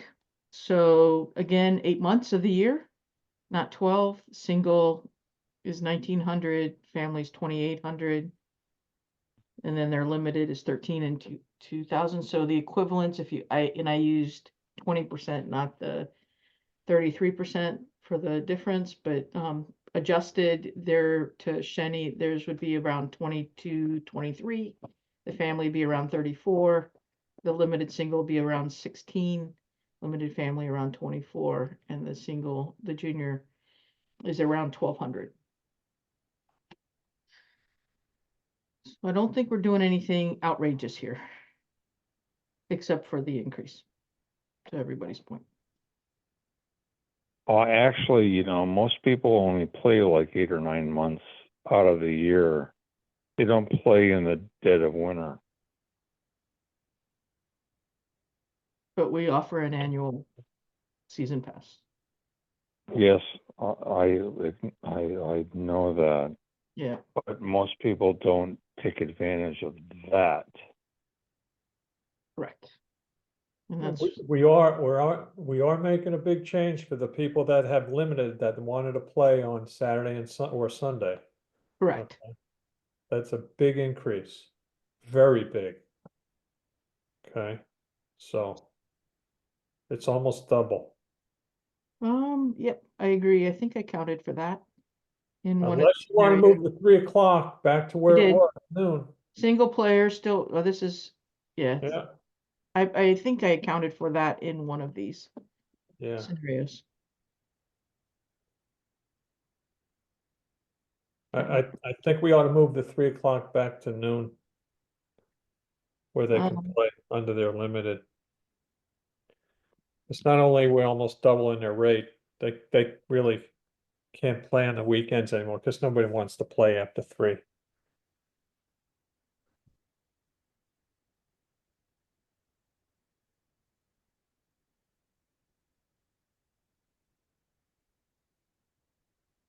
And anybody want to take me up on that one?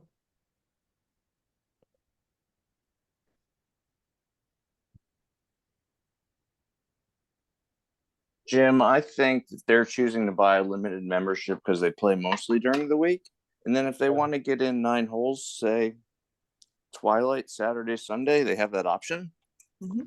I don't think they're planning on bringing out a foursome and taking up a tee time at 12 o'clock because they can. That's just my 2 cents.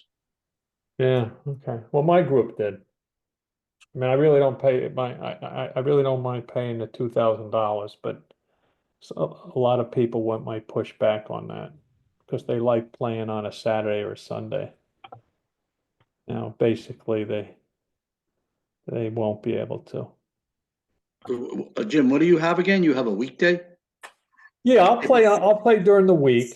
Right. Right. And then I don't really like to play on the weekends too much unless my sons are around, but Sure. some of the guys I play with, they like to play because they work. I'm retired, they work. So, Sure. there's about a group of about 8 or 10 of us. Some of the guys want to play on a Saturday and Sunday because they work. So Yeah.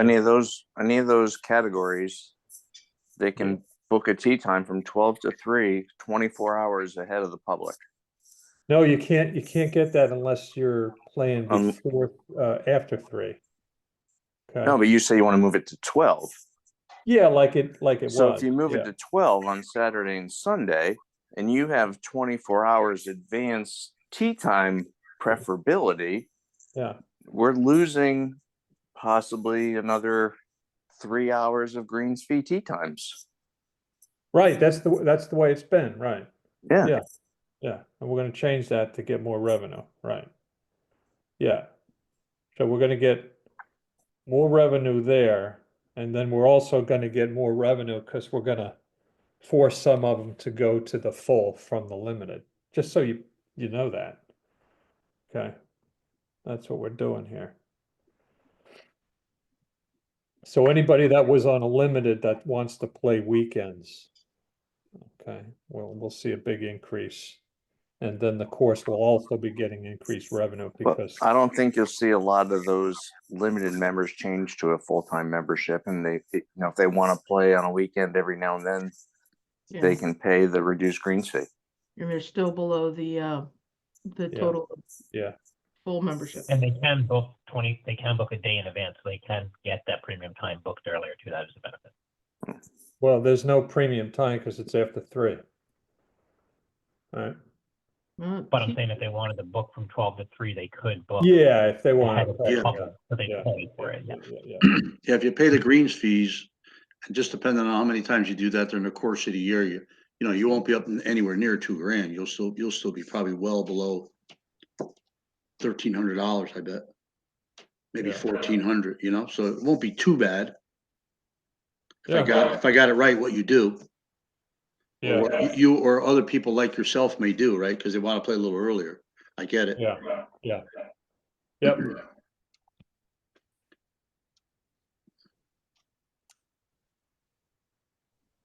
Do we know, one other question I have, do we know, with all these changes, have you guys estimated what the new membership will be? In other words, how many will be dropping out? And then how many fewer greens fees rounds we'll get with these increased fees? I guess you got to assume that for the budget, right? Correct. I take a very conservative approach with the budget. I have 6 months worth of actual information that I plug in, Right. and then projecting the next 6 months until June 30th. I Right. only did a 3% increase in greens fees because I had no idea what the rates are going to be. Right. Do we want to kind of reprice this? No, I don't think we need to at this point. Season passes, we have no idea what our prices are going to be, but it's only for basically 3 months. And we know just about half of our membership needs to renew by then.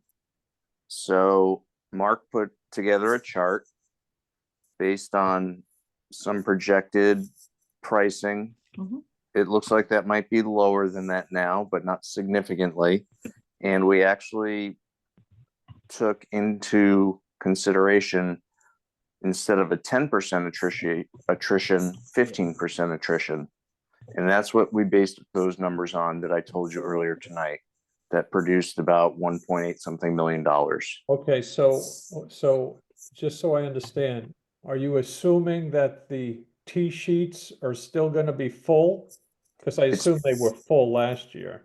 It's based on actual numbers from those 6 months and 3% increase, whether it be dollars or rounds, in the next few months. Okay, so that means we're going to go up to the 65, right, for the greens fees, plus the cart fee is what, 20? Correct. And then we're going to have as many rounds on the greens fee as we did last year. Yeah, it's hard to project. It's a crapshoot every year. Well, I mean, if we have better, we need- warmer spring, we could be 10% ahead. If right. it snows in April, No, I'm you know, assuming the way, you can only assume the weather's the same. right. So you're assuming here that there's not going to be an impact on revenue with these fee increases. We're going to get the same number of players. For only those couple months, I did not take into account a giant increase in greens fees, which personally I didn't think would happen anyways. Okay. What was the increase on the greens fees? Going back, what was that percentage increase? So just on the weekends? No, yeah, weekends, yeah, and I mean, there are more rounds during the week than there are on the weekends. yeah. How much, what were those increases in percentage terms?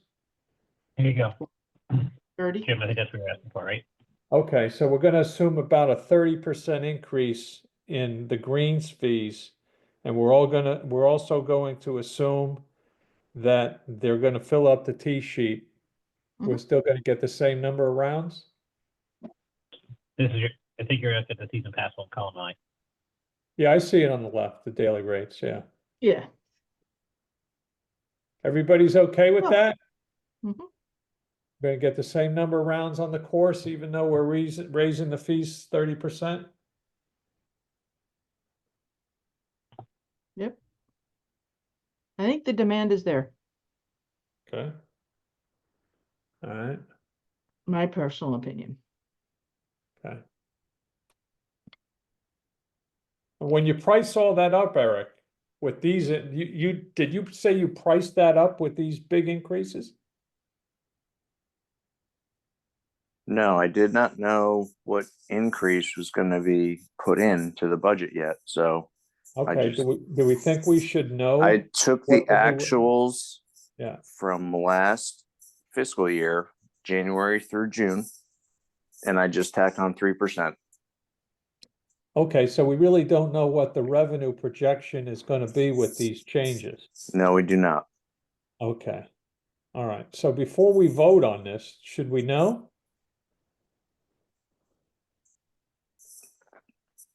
Like I said, it's still a crapshoot.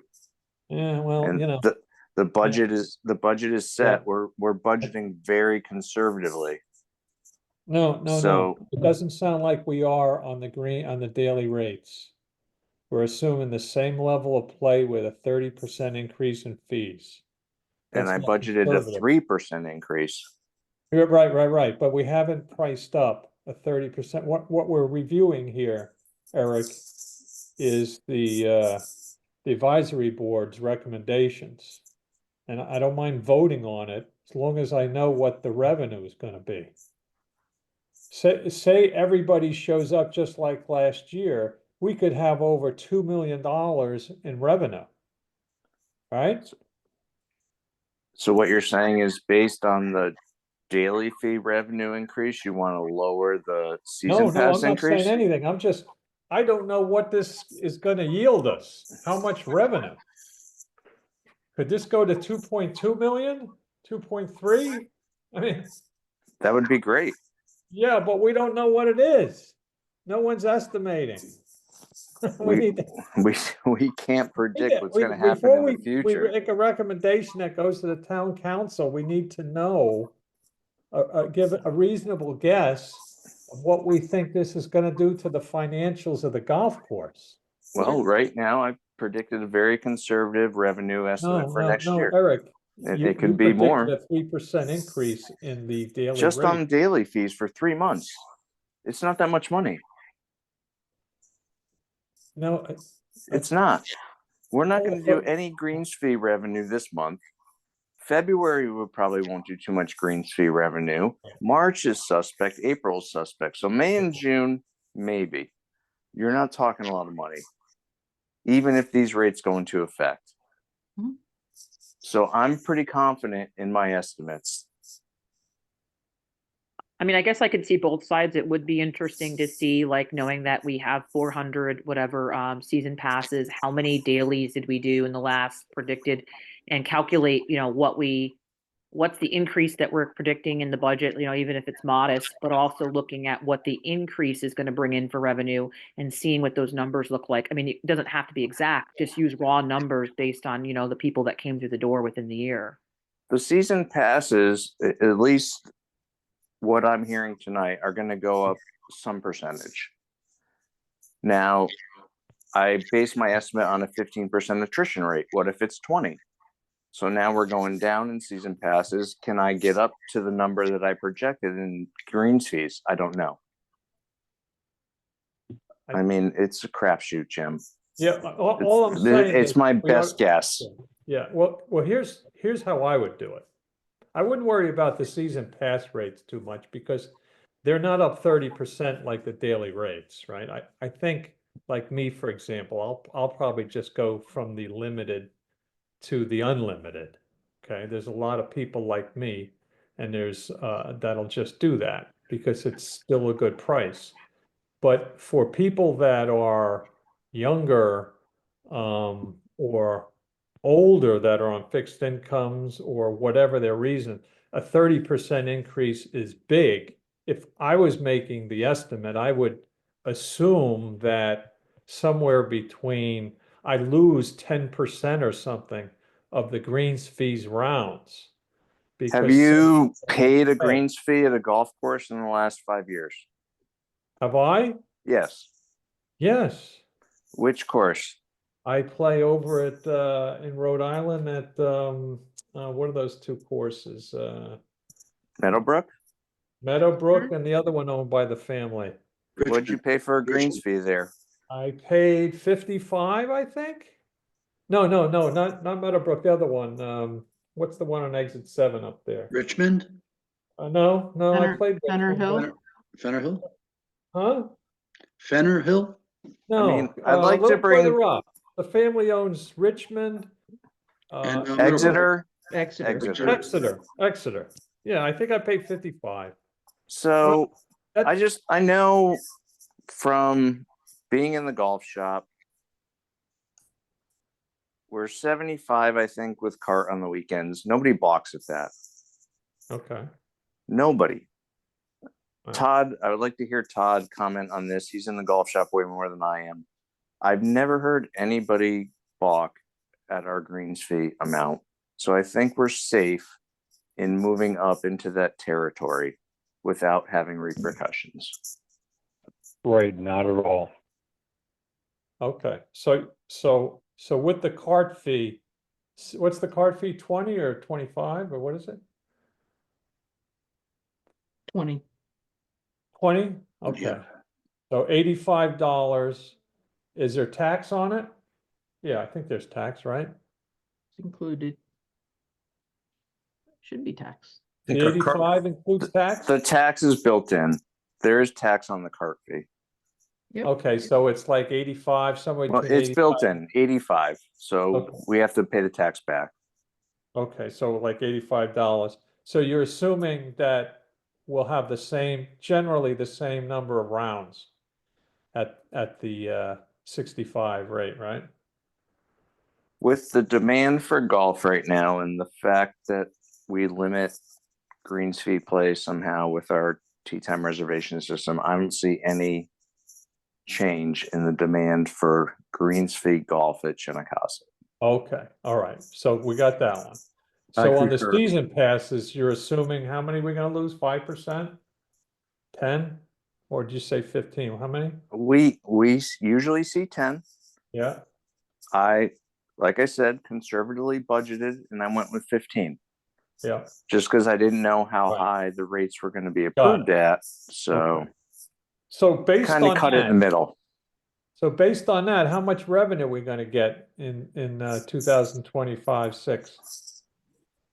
$1.876 million. With the 30% increase? With the numbers that I just said. The greens fees were conservatively low. So No, hold on, Eric, hold on. it could be more. Right, so that's what We hadn't had this discussion when I created my budget numbers. right, but your budget numbers didn't include Okay, these increases. Instead of going back and forth, I think what we should do is, like, I think it would be a good action of, we vote tonight on the season pass one. I think a good action before this goes to the town council, Eric, once we vote, you'll know what the numbers actually are. I think that it would be prudent to take the numbers we vote on, assuming they're approved, like they were for daily, but for this, plug them in, and then when you hand the town council the proposal, it tells you what the increased revenue would be. Well, that would be up to to Mark to do, because the numbers have already been submitted to the town manager.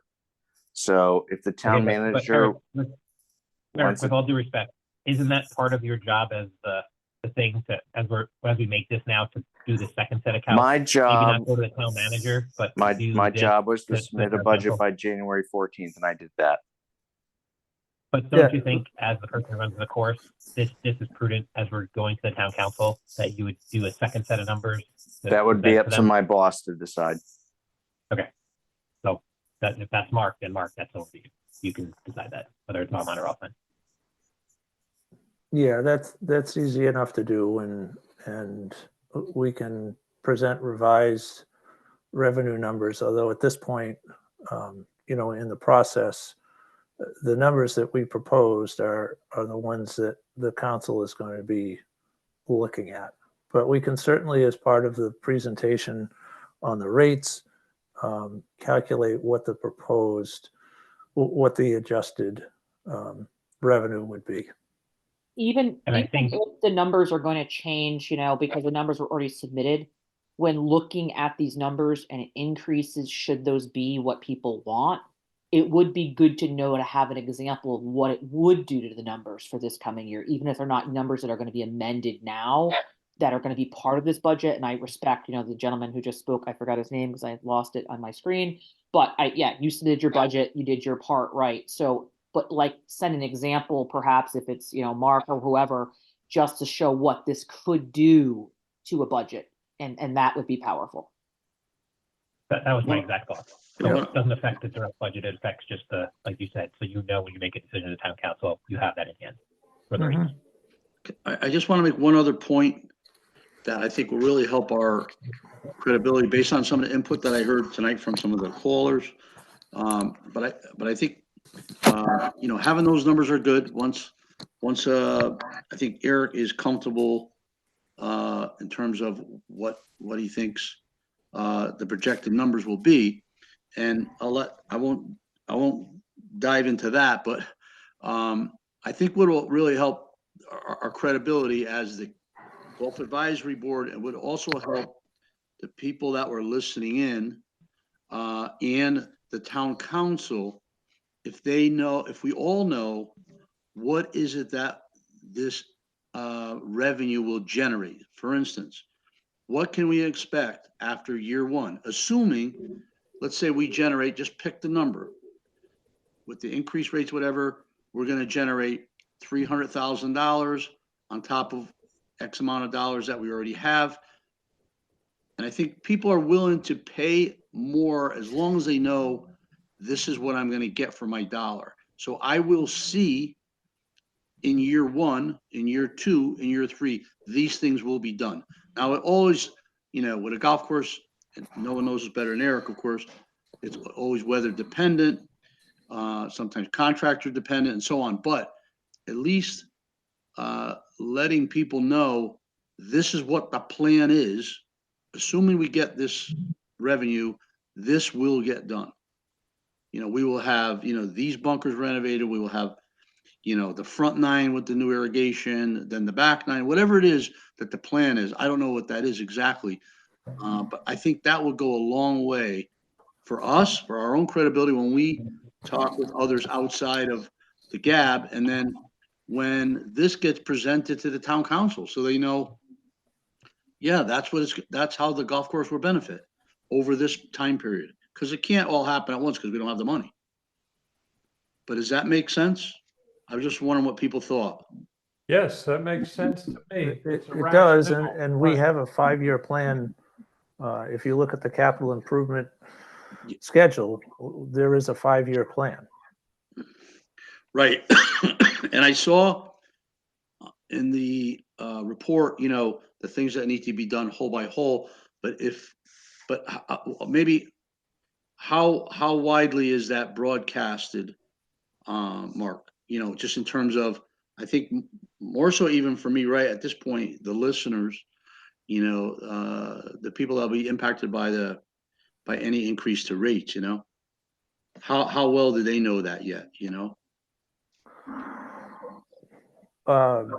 That's a great point. We don't even know what next fiscal year is going to look like.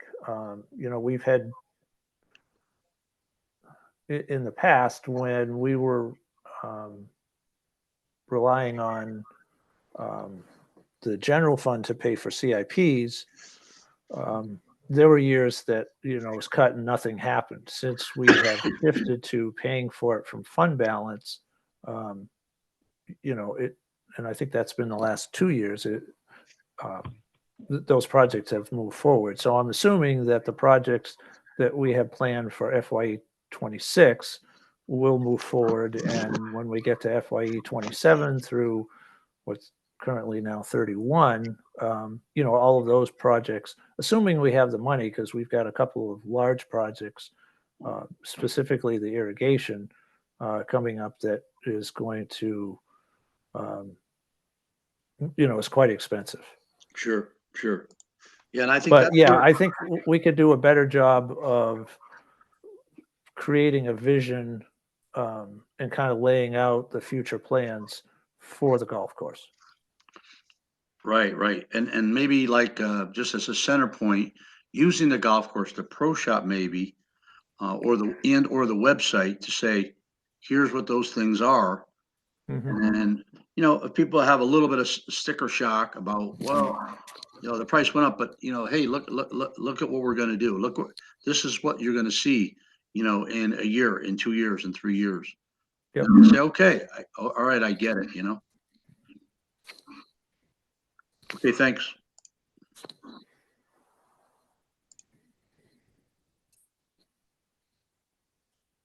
Great. I would recommend then that we vote on the season pass rates. I will bring up the screen again so we can see the final numbers or modify them or whatever have you. Give me 1 second. I think everyone, like, I guess these are the numbers that are there we're voting on. And we're voting on these and the limited new definition. So before we move to a vote, any comments on that? I think the only thing that wasn't incorporated, I heard Jim talk about changing this. I didn't hear any other appetite for that. And then I did hear adding in a resident discount versus non-resident. So this, as is, doesn't change, leaves limited in this definition. It doesn't have a resident discount. If those should be added into this, let me know, because I will modify it before we vote. I won't be able to vote on this obviously now, but I'm just speaking, and I can get it when it comes to the council. But we do want to keep in mind, and I do appreciate Marie Shaw's comments. I know some people said it's not taxpayers' dollars, but remember, the town bought this in 1967. There was a lot of the pressure for it to sold to housing in town, and it was kept. So we did buy this with a bond back in the day. Think about how we acquired the course. So town taxpayers did have a stake in that game. I do like the fact of having a discount for resident fee, right? Like, this is in our backyard. It's our Groton Parks and Rec running it. So I am partial to that. What that number should be, I encourage you guys to figure that out, and then I can look at it when it comes to the council. But I do think that's one of the benefits of why I live here in Groton. Look what we have, and we did, as taxpayers, buy this in 1967, and that shouldn't be forgotten. Thank you.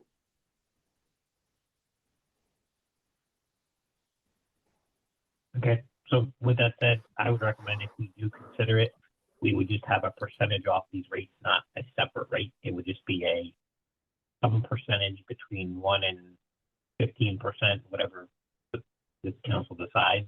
But I would not recommend we have two rates. It's just, this is the rate, and the resident rate is X% discount.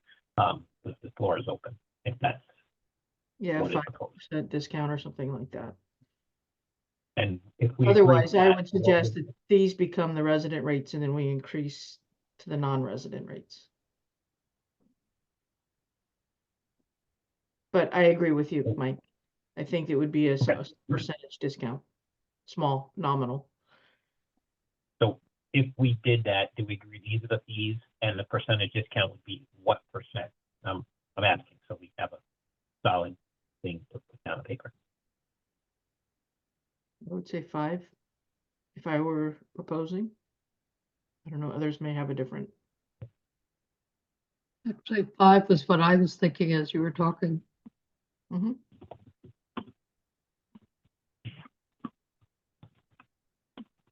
Sorry, are you saying 5% discount? Yes. Yes, 5. Okay, I think that's reasonable. If we don't discount, again, I won't say any more than I already did say, but I do serve on another town board, and that board was told that town department heads were to build 2.7% increase into their budgets. If we don't do something for residents and we base this rate on the non-resident current fees for pass holders, it'd be like a 20% increase for residents, and that's not right. So a 5% is certainly within reason. I would agree to that. A discount across the board for residents on the pass holders.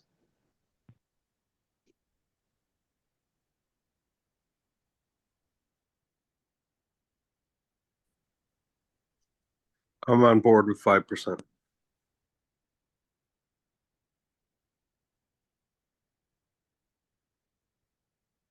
All right, so it seems to me, I'm just moving things along. Seems like we'll move it for a motion to vote right in a second, but these are the rates, and we would have the notes below it are true between the restriction, non-restriction time, the family definition, and a 5% discount for residents. That's what we would be voting on. Any objections to that before I make a motion to vote on that? Todd or Eric, is there a different definition of family that's currently in play? Or is that the current definition? I don't have the current rates in front of me. I don't know if you can bring it up online quick. It's listed on there Is it? on the rate sheet. Yeah. I could take that off if that's it, but just let me know. No, just We'll hang pause tight. a minute. So family is adult couples and children under age 21 in the immediate family occupying the same address.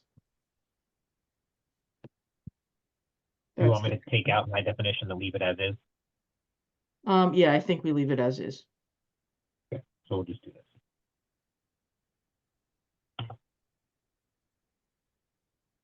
I'm good with that. So we're voting on this then.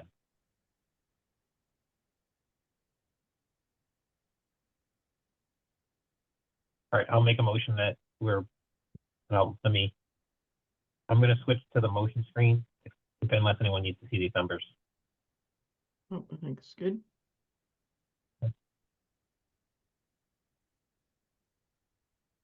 Here's what I'd put the motion as. It would be to approve the suggested season pass rates. I don't know if we want to put an effective date or we just leave it as approved suggested season pass rates for CY or I don't know how we put it. So that's the first question.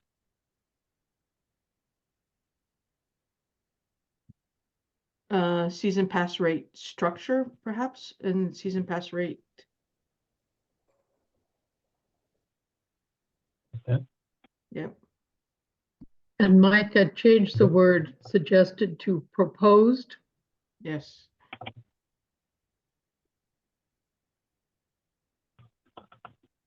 Okay. Thanks. All right, so I'll make a motion to, this is the motion right here. Someone want to second it? I'll second it. Or Elizabeth. Right, we'll go down. So I'm going to say yes. Elizabeth, Yes. Jim, Yes. Margaret, Yes. Mike, Yes. Marie, Yes. Brad. Yes. All right, so passed. I think the last thing on the agenda then was to go over was the discount card or the loyalty card as we're calling it.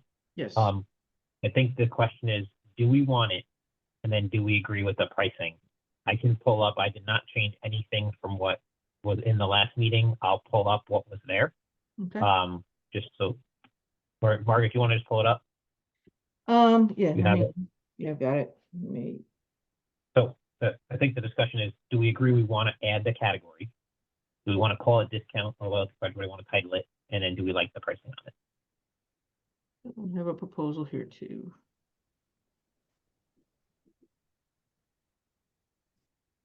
Can you guys see the screen? Yes. Okay. Go up.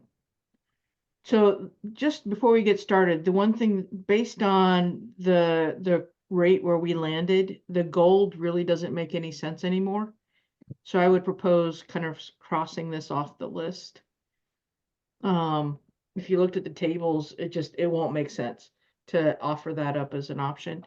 But rather, if we offer up a bronze loyalty card, and this is going to be targeted season pass for players who play less than, I think the breaking point's around 35 rounds a year, is where there's a kind of a breaking point for folks to still be able to be involved in the season pass community, and then also get some sort of a discount as they play through the year. So the bronze level, whatever we want to call it, doesn't matter.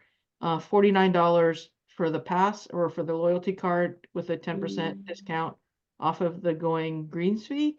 And then likewise the silver, which is $249 up front with a 20% discount off of the greens fee. And as I said, I would eliminate the gold at this current rate.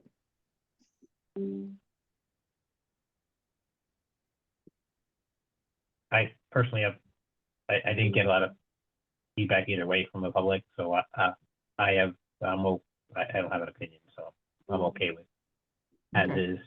I would say call them bronze or silver or tier 1, tier 2, or if someone else has a better suggestion. Yeah. Silver. But that's it. So I would go in with the proposal for these two levels. Sounds good. The vote earlier tonight kept memberships at a 12-month interval, correct? So Instead of changing to a calendar year, it went to 12 months. it went to 12 months. We kept the same. So as far as I'm concerned, this is dead in the water. It doesn't make any sense. Yeah, if I pay in, I just use me.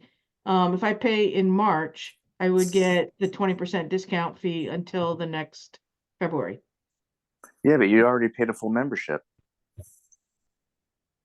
No, I would actually, so we're going year to potentially- year. You're still year to year. I'm year to If year. you pay in March, you pay in March. Why are you going to buy a discount card on top of a membership? I'm not. I'm going to convert Right. It's season dead in the pass. water. I'm going to convert my season pass to a loyalty card because I don't play 37 rounds in a year. Unless we change to a hard line deadline, April 1st, it makes no sense. But if I convert on my anniversary date, I still have an anniversary date, don't I? Well, if you want to save a few bucks, sure. But how many people are going to do that? I don't know. But if I were coming up from Florida And why would we want them to let them do that? It actually comes out to the same amount. So buy another membership just for a shy of- year or pay your greens fees. It's like an extra discount that we don't need. Now that it's not a calendar year, the only way this was going to work is if it was a calendar year to Yeah. change the rolling membership to a calendar year. We're not doing that now, so this makes no sense to me. May I ask how this would affect if we put a cap on season passes?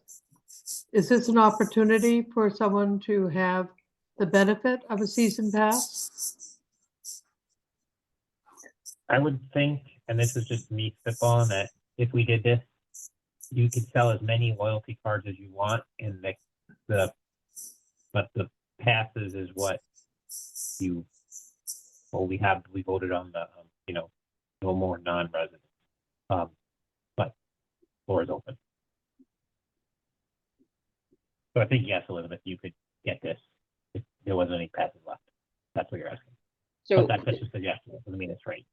So based on the structure, and I heard what I believe it was Eric that spoke, and I can see his point. My question is, if we're capping the season passes, and to Marie's point, this could be beneficial to have this structure, but maybe the numbers and what's in here need to be reworked to make it where if you moved here, or whatever, I don't know, whatever, or you just found out about the course, you moved to Old Lyme and you're like, oh great, they have a great course in Groton, they have no season passes open.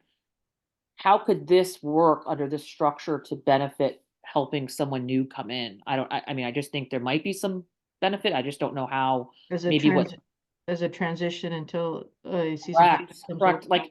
Correct. Like I was saying, remember that 6 months, maybe this loyalty card changes into like our holder pool of interested people. So what could that look like? And you don't have to call them bronze, silver, gold. You can call them the Nautilus and the Fort Griswold, or you can make fun names with Groton if you really want.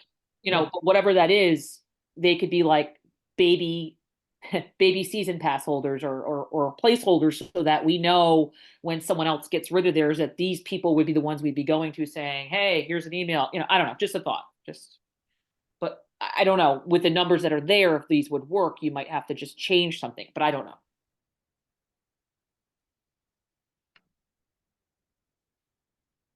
I said, what I'm more familiar with is you buy 10 rounds to get the 11th one free. That's the 10%, I assume. I spoke with a couple of people who are in loyalty programs in other states and private courses. And that term loyalty, I think, is more associated with other kind of benefits. like a loyalty card for golf may also get you a discount on your hotel or, Yeah. restaurant or something like that. But When with you that change the name, I aside, don't care about the name. would it be simpler to put it into rounds if you buy, 15 rounds, you get, I don't know, whatever the number would be, rather than the loyalty? Just a question. I Yeah. like that, Marie. So Especially I guess where I won't speak for JJ, but I guess where my head is going is that we exclude a number of people from the men's and women's clubs because they don't want to pay for a full season pass because they don't play enough rounds during the year. And so when it comes, so they basically just get excluded. And this was just an opportunity to give people who don't play quite as many rounds as a full season pass holder might, to also contribute to the revenue, because they would never get to that $20 a round number, by the way. And also have the opportunity to then participate in the men's and women's club events and other things that are around here. But I'm good. So that's kind of what's happening here at Sterling Farms. This loyalty card, they don't call it that. This is their season pass. You pay $70 and then you get a significant discount off of your off of your greens fee every week. I mean, I like the a la carte ideal because, like, maybe it's a busy year, maybe you have a sick family, maybe you were a season holder and you're like, oh, next year I don't want to be. Yep. It could help move some of those people off of season that have been holding to open it up for newer members when we hit that cap, but allow them to still be active and maybe they're aging and they're thinking, you know what, I only want to buy a pack of play, Yep. I think that you're onto something. I think that, but what that should look like, obviously is up to you guys, but I think there could be a benefit in buying it like that. Mm-hmm. Yeah, Norwich does it as a 20 card, but then they limit them to when they can play. I'm just going back to and that could also help with the crowding and the spacing and all the other things we speak of, so there is a benefit to offer that. Yeah, and they would yeah, I mean, they're not going to get, like I said, they're not going to get down to that $20 a round rate. So they'd be contributing positively. Also, when I look at other things, I have to think from an equality standpoint. Someone who does maybe not have a lot of money, this might be their 100%. introduction into golf, and they can buy it in a package and see if they like it. Yep, and feel like they belong a little bit. Yep. Okay. So is this something that has to be sort of reworked a little bit before we vote on it? Feels like it because we got a little bit of a wide range of thoughts about it.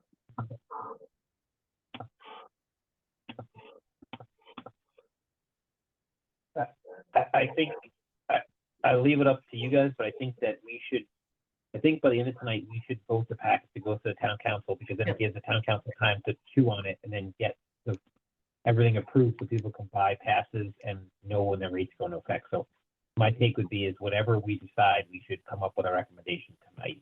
If you want to change it, go for it. But I think from a time perspective, between now and April, over my 2 cents.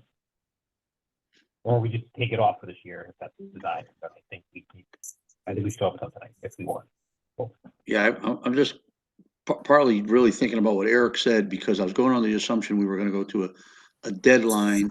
So I'm just reprocessing this idea. I warmed up to the idea because, by having this loyalty card, because of the direction we were headed with, a deadline to renew and all that, and it gives people options. And you want to play 20 rounds, 30 rounds, you got options to keep your costs down. So I don't know. I don't know if it makes sense. I'm just thinking through what Eric mentioned, and do we do anything at all? I'd like to see it as a pilot. I mean, I see no downside to it if we keep it simple. Yeah. It will give us some good data about the pass holders. Yeah, as maybe well as two what people levels. want. My opinion right now this group needs to make a decision on what they want to present to the town council. Yep. It's not an issue of finality. It's an issue of presenting what you think is right and what you guys want to present to the council in the next month. Yep. So make a decision, vote on it. It's not necessarily going to get approved, denied. It might get changed. There's going to be a ton of discussion at the town council phase of this. So there's going to be plenty more opportunity for the public to weigh in and change everything that we decide tonight. True. So make your best decision, put it forward, and let's go. I also think that if a person, since the season pass, maybe they buy late in the year, this also could allow someone, to have a stake at, like you said, having an ownership. So I don't know if it's like 20 rounds, 15 rounds. I don't know. I leave it to you guys, but I agree with what Eric is saying. I mean, but I do think it wouldn't hurt. I mean, if it doesn't get used, the next year you take it off. Yep. So I would say we go in with at least for right now, as a going in position, the bronze and the silver, since we got this far with it. And how much does that give you for rounds on each one, if someone asks? So it would be, so we approved, let's say on the weekend, we approved $65. So 20% off of that is 13, so 52.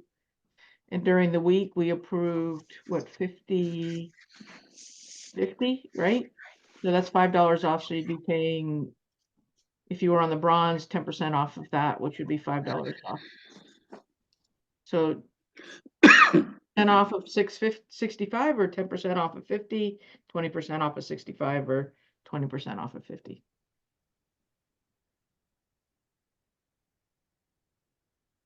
Something like that.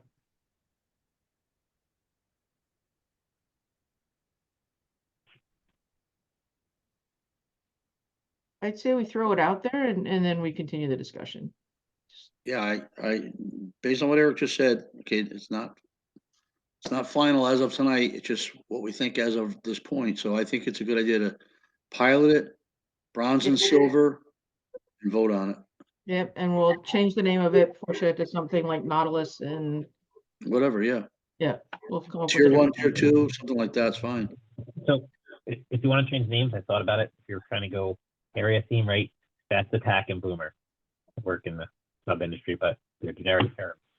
Okay, I don't know. that'll work. Anything. Fast Attack would be cheaper. Boomer would be more expensive as a reference, but it doesn't have to be that. Yeah, we can do whatever. All right. So Mike, that would be the proposal. And before I forget, we're just going to implement this, right? We don't have to, or do we have to vote to implement the financial aid discount that's to match what goes on in Parks and Rec? So this is like just what the discounts were if a family was trying to get into swim lessons or Correct. Yep. camp. Yeah, I mean, again, if it's run under Parks and Rec, a family member who's struggling that wants to play golf should have the fair and equal access with, the proper documentation. Correct. Okay. Mike, you want to take it back? Yes, I don't know I'll if you're ready. I'll share the.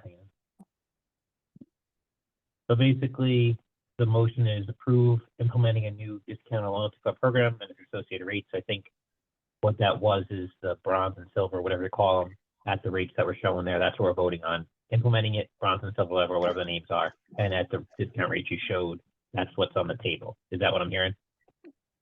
Yep.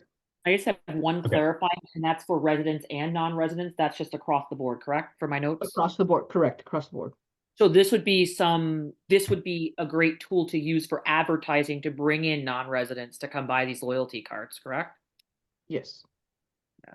Or locals. Once we open up the season pass sales, yes. Correct. Yeah, it would be great to put those out. Yeah. Okay. Yeah. So makes sense. Good to know. So just put that in the minutes. All right. I was going to abstain, but I think kind of after discussion, I think I would say yes. So Elizabeth? Yes. Yes. Jim,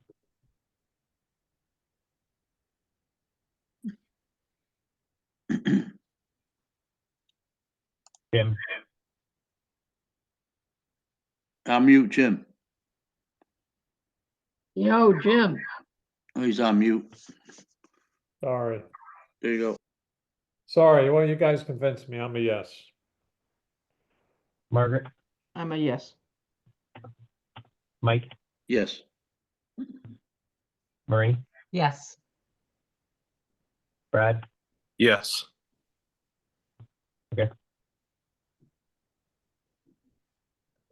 So I don't think there was anything else on the agenda that we had. That I guess, is there anything else people want to go over tonight?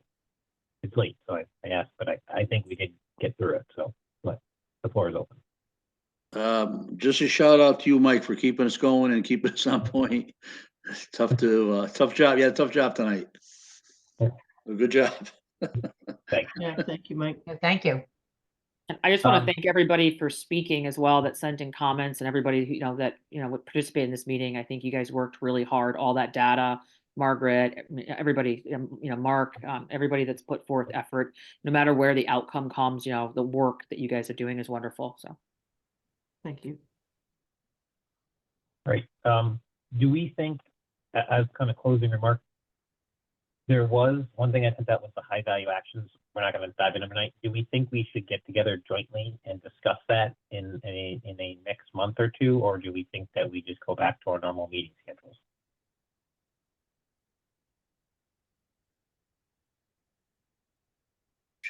I'm thinking we should have a call. I don't know when the next one would be scheduled anyway, but a call after this gets presented to town council. When is that? Yeah, we haven't set a date yet to present to the council. Okay. But it will be in February. Yeah, I mean, do we have even if it's just a quick session, I know we're not really that quick moving through things, but maybe just a quick session, an update on, how it went. That's all. But I think, Mike, you're asking for a meeting before that. Right? After. No, he's at, no, Mike. Before? Mike, When is the council meeting set? It's not, Eric. It's not It's set either yet? the 11th or the 25th. Of February? And it also depends on the calendar, on what's on the agenda. Right.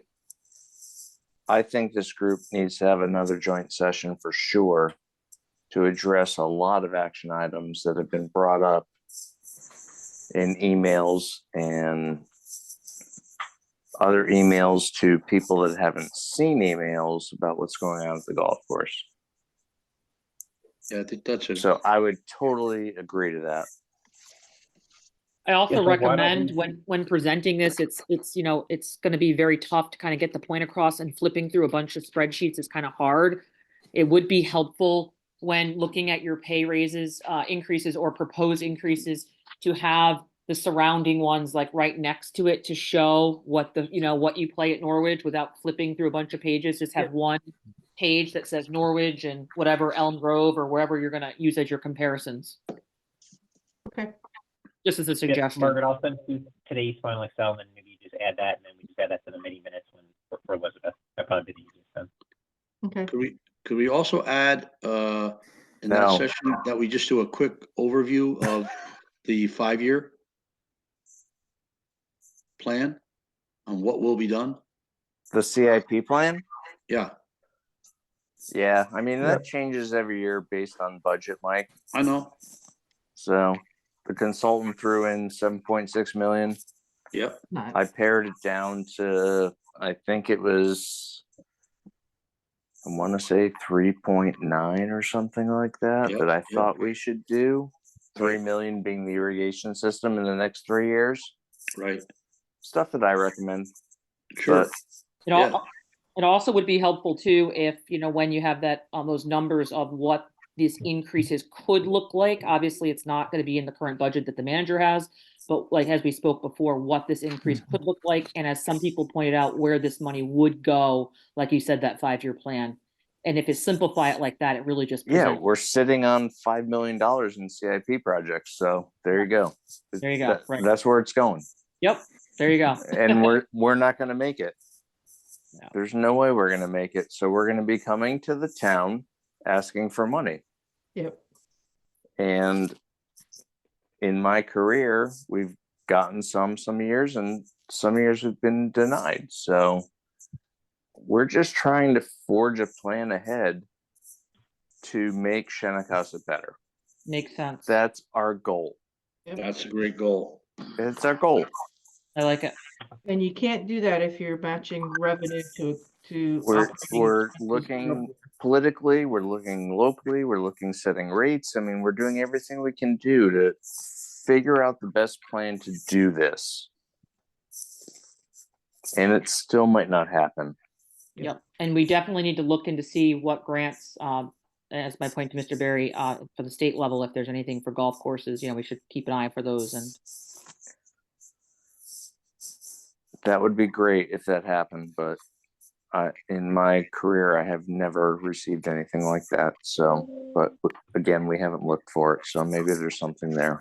also, to Mark's point, we also put in something looking for a grant writer. So there might be some more help eventually. So just things to think about down the road.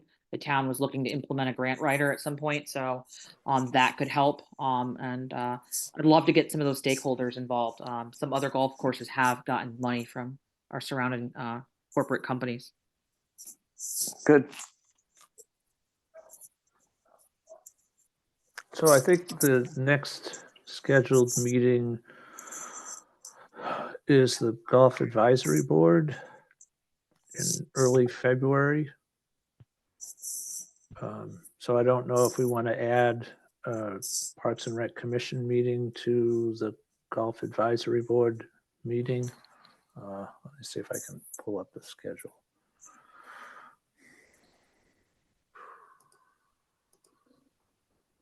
Mark, I'm getting a little concerned about the Parks and Rec Commission work that has been set aside while we've been grappling with this. Yeah. I just am throwing that out there. Yeah. Well, I think we would have 2 meetings in February. One would be with the GAT, and then the other one would just be a standalone Parks and Rec Commission meeting. Okay. Margaret, am I right? Is there one in February? Or do we skip February and go to March? I want to say we skip February and go to March.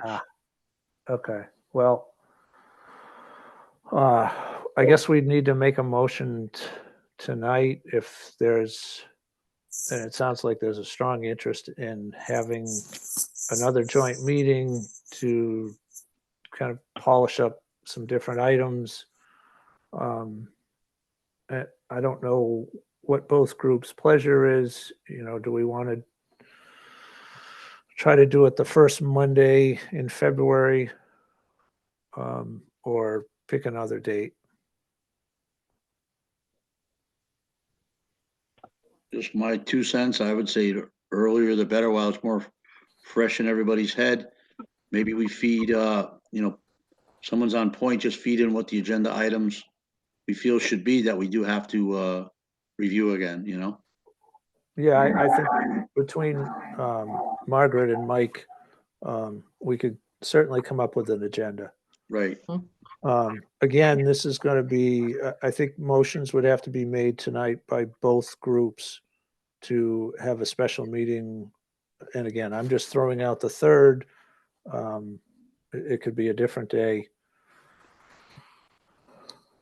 Are we thinking the 3rd? The 3rd which? February 3rd. February 3rd. The first Monday in February. Okay. Is that the usual GAB meeting date? No, the next scheduled GAB meeting date is March 3rd. March 3rd. Yeah. Okay. I don't have a problem with that if that's what the decision is. I think we should do it sometime in February, however you want to do it. If it's that, or if it's like we did this time, the second hour of the golf meeting. I'm good with it either way. Whatever.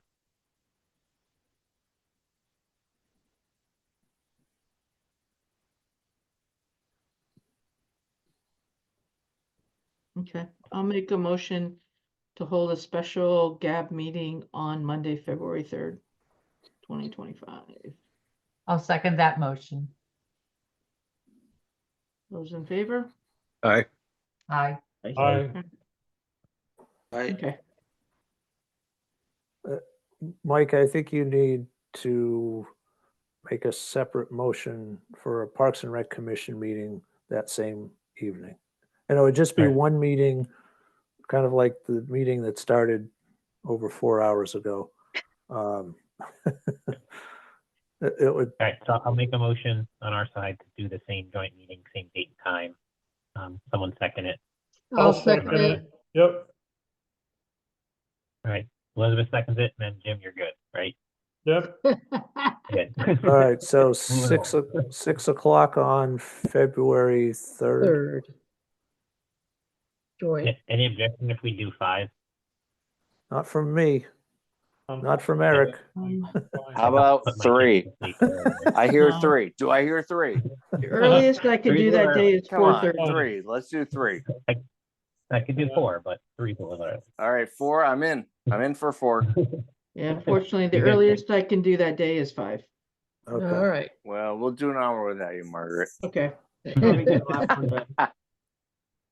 All right, February 3rd at 5 PM.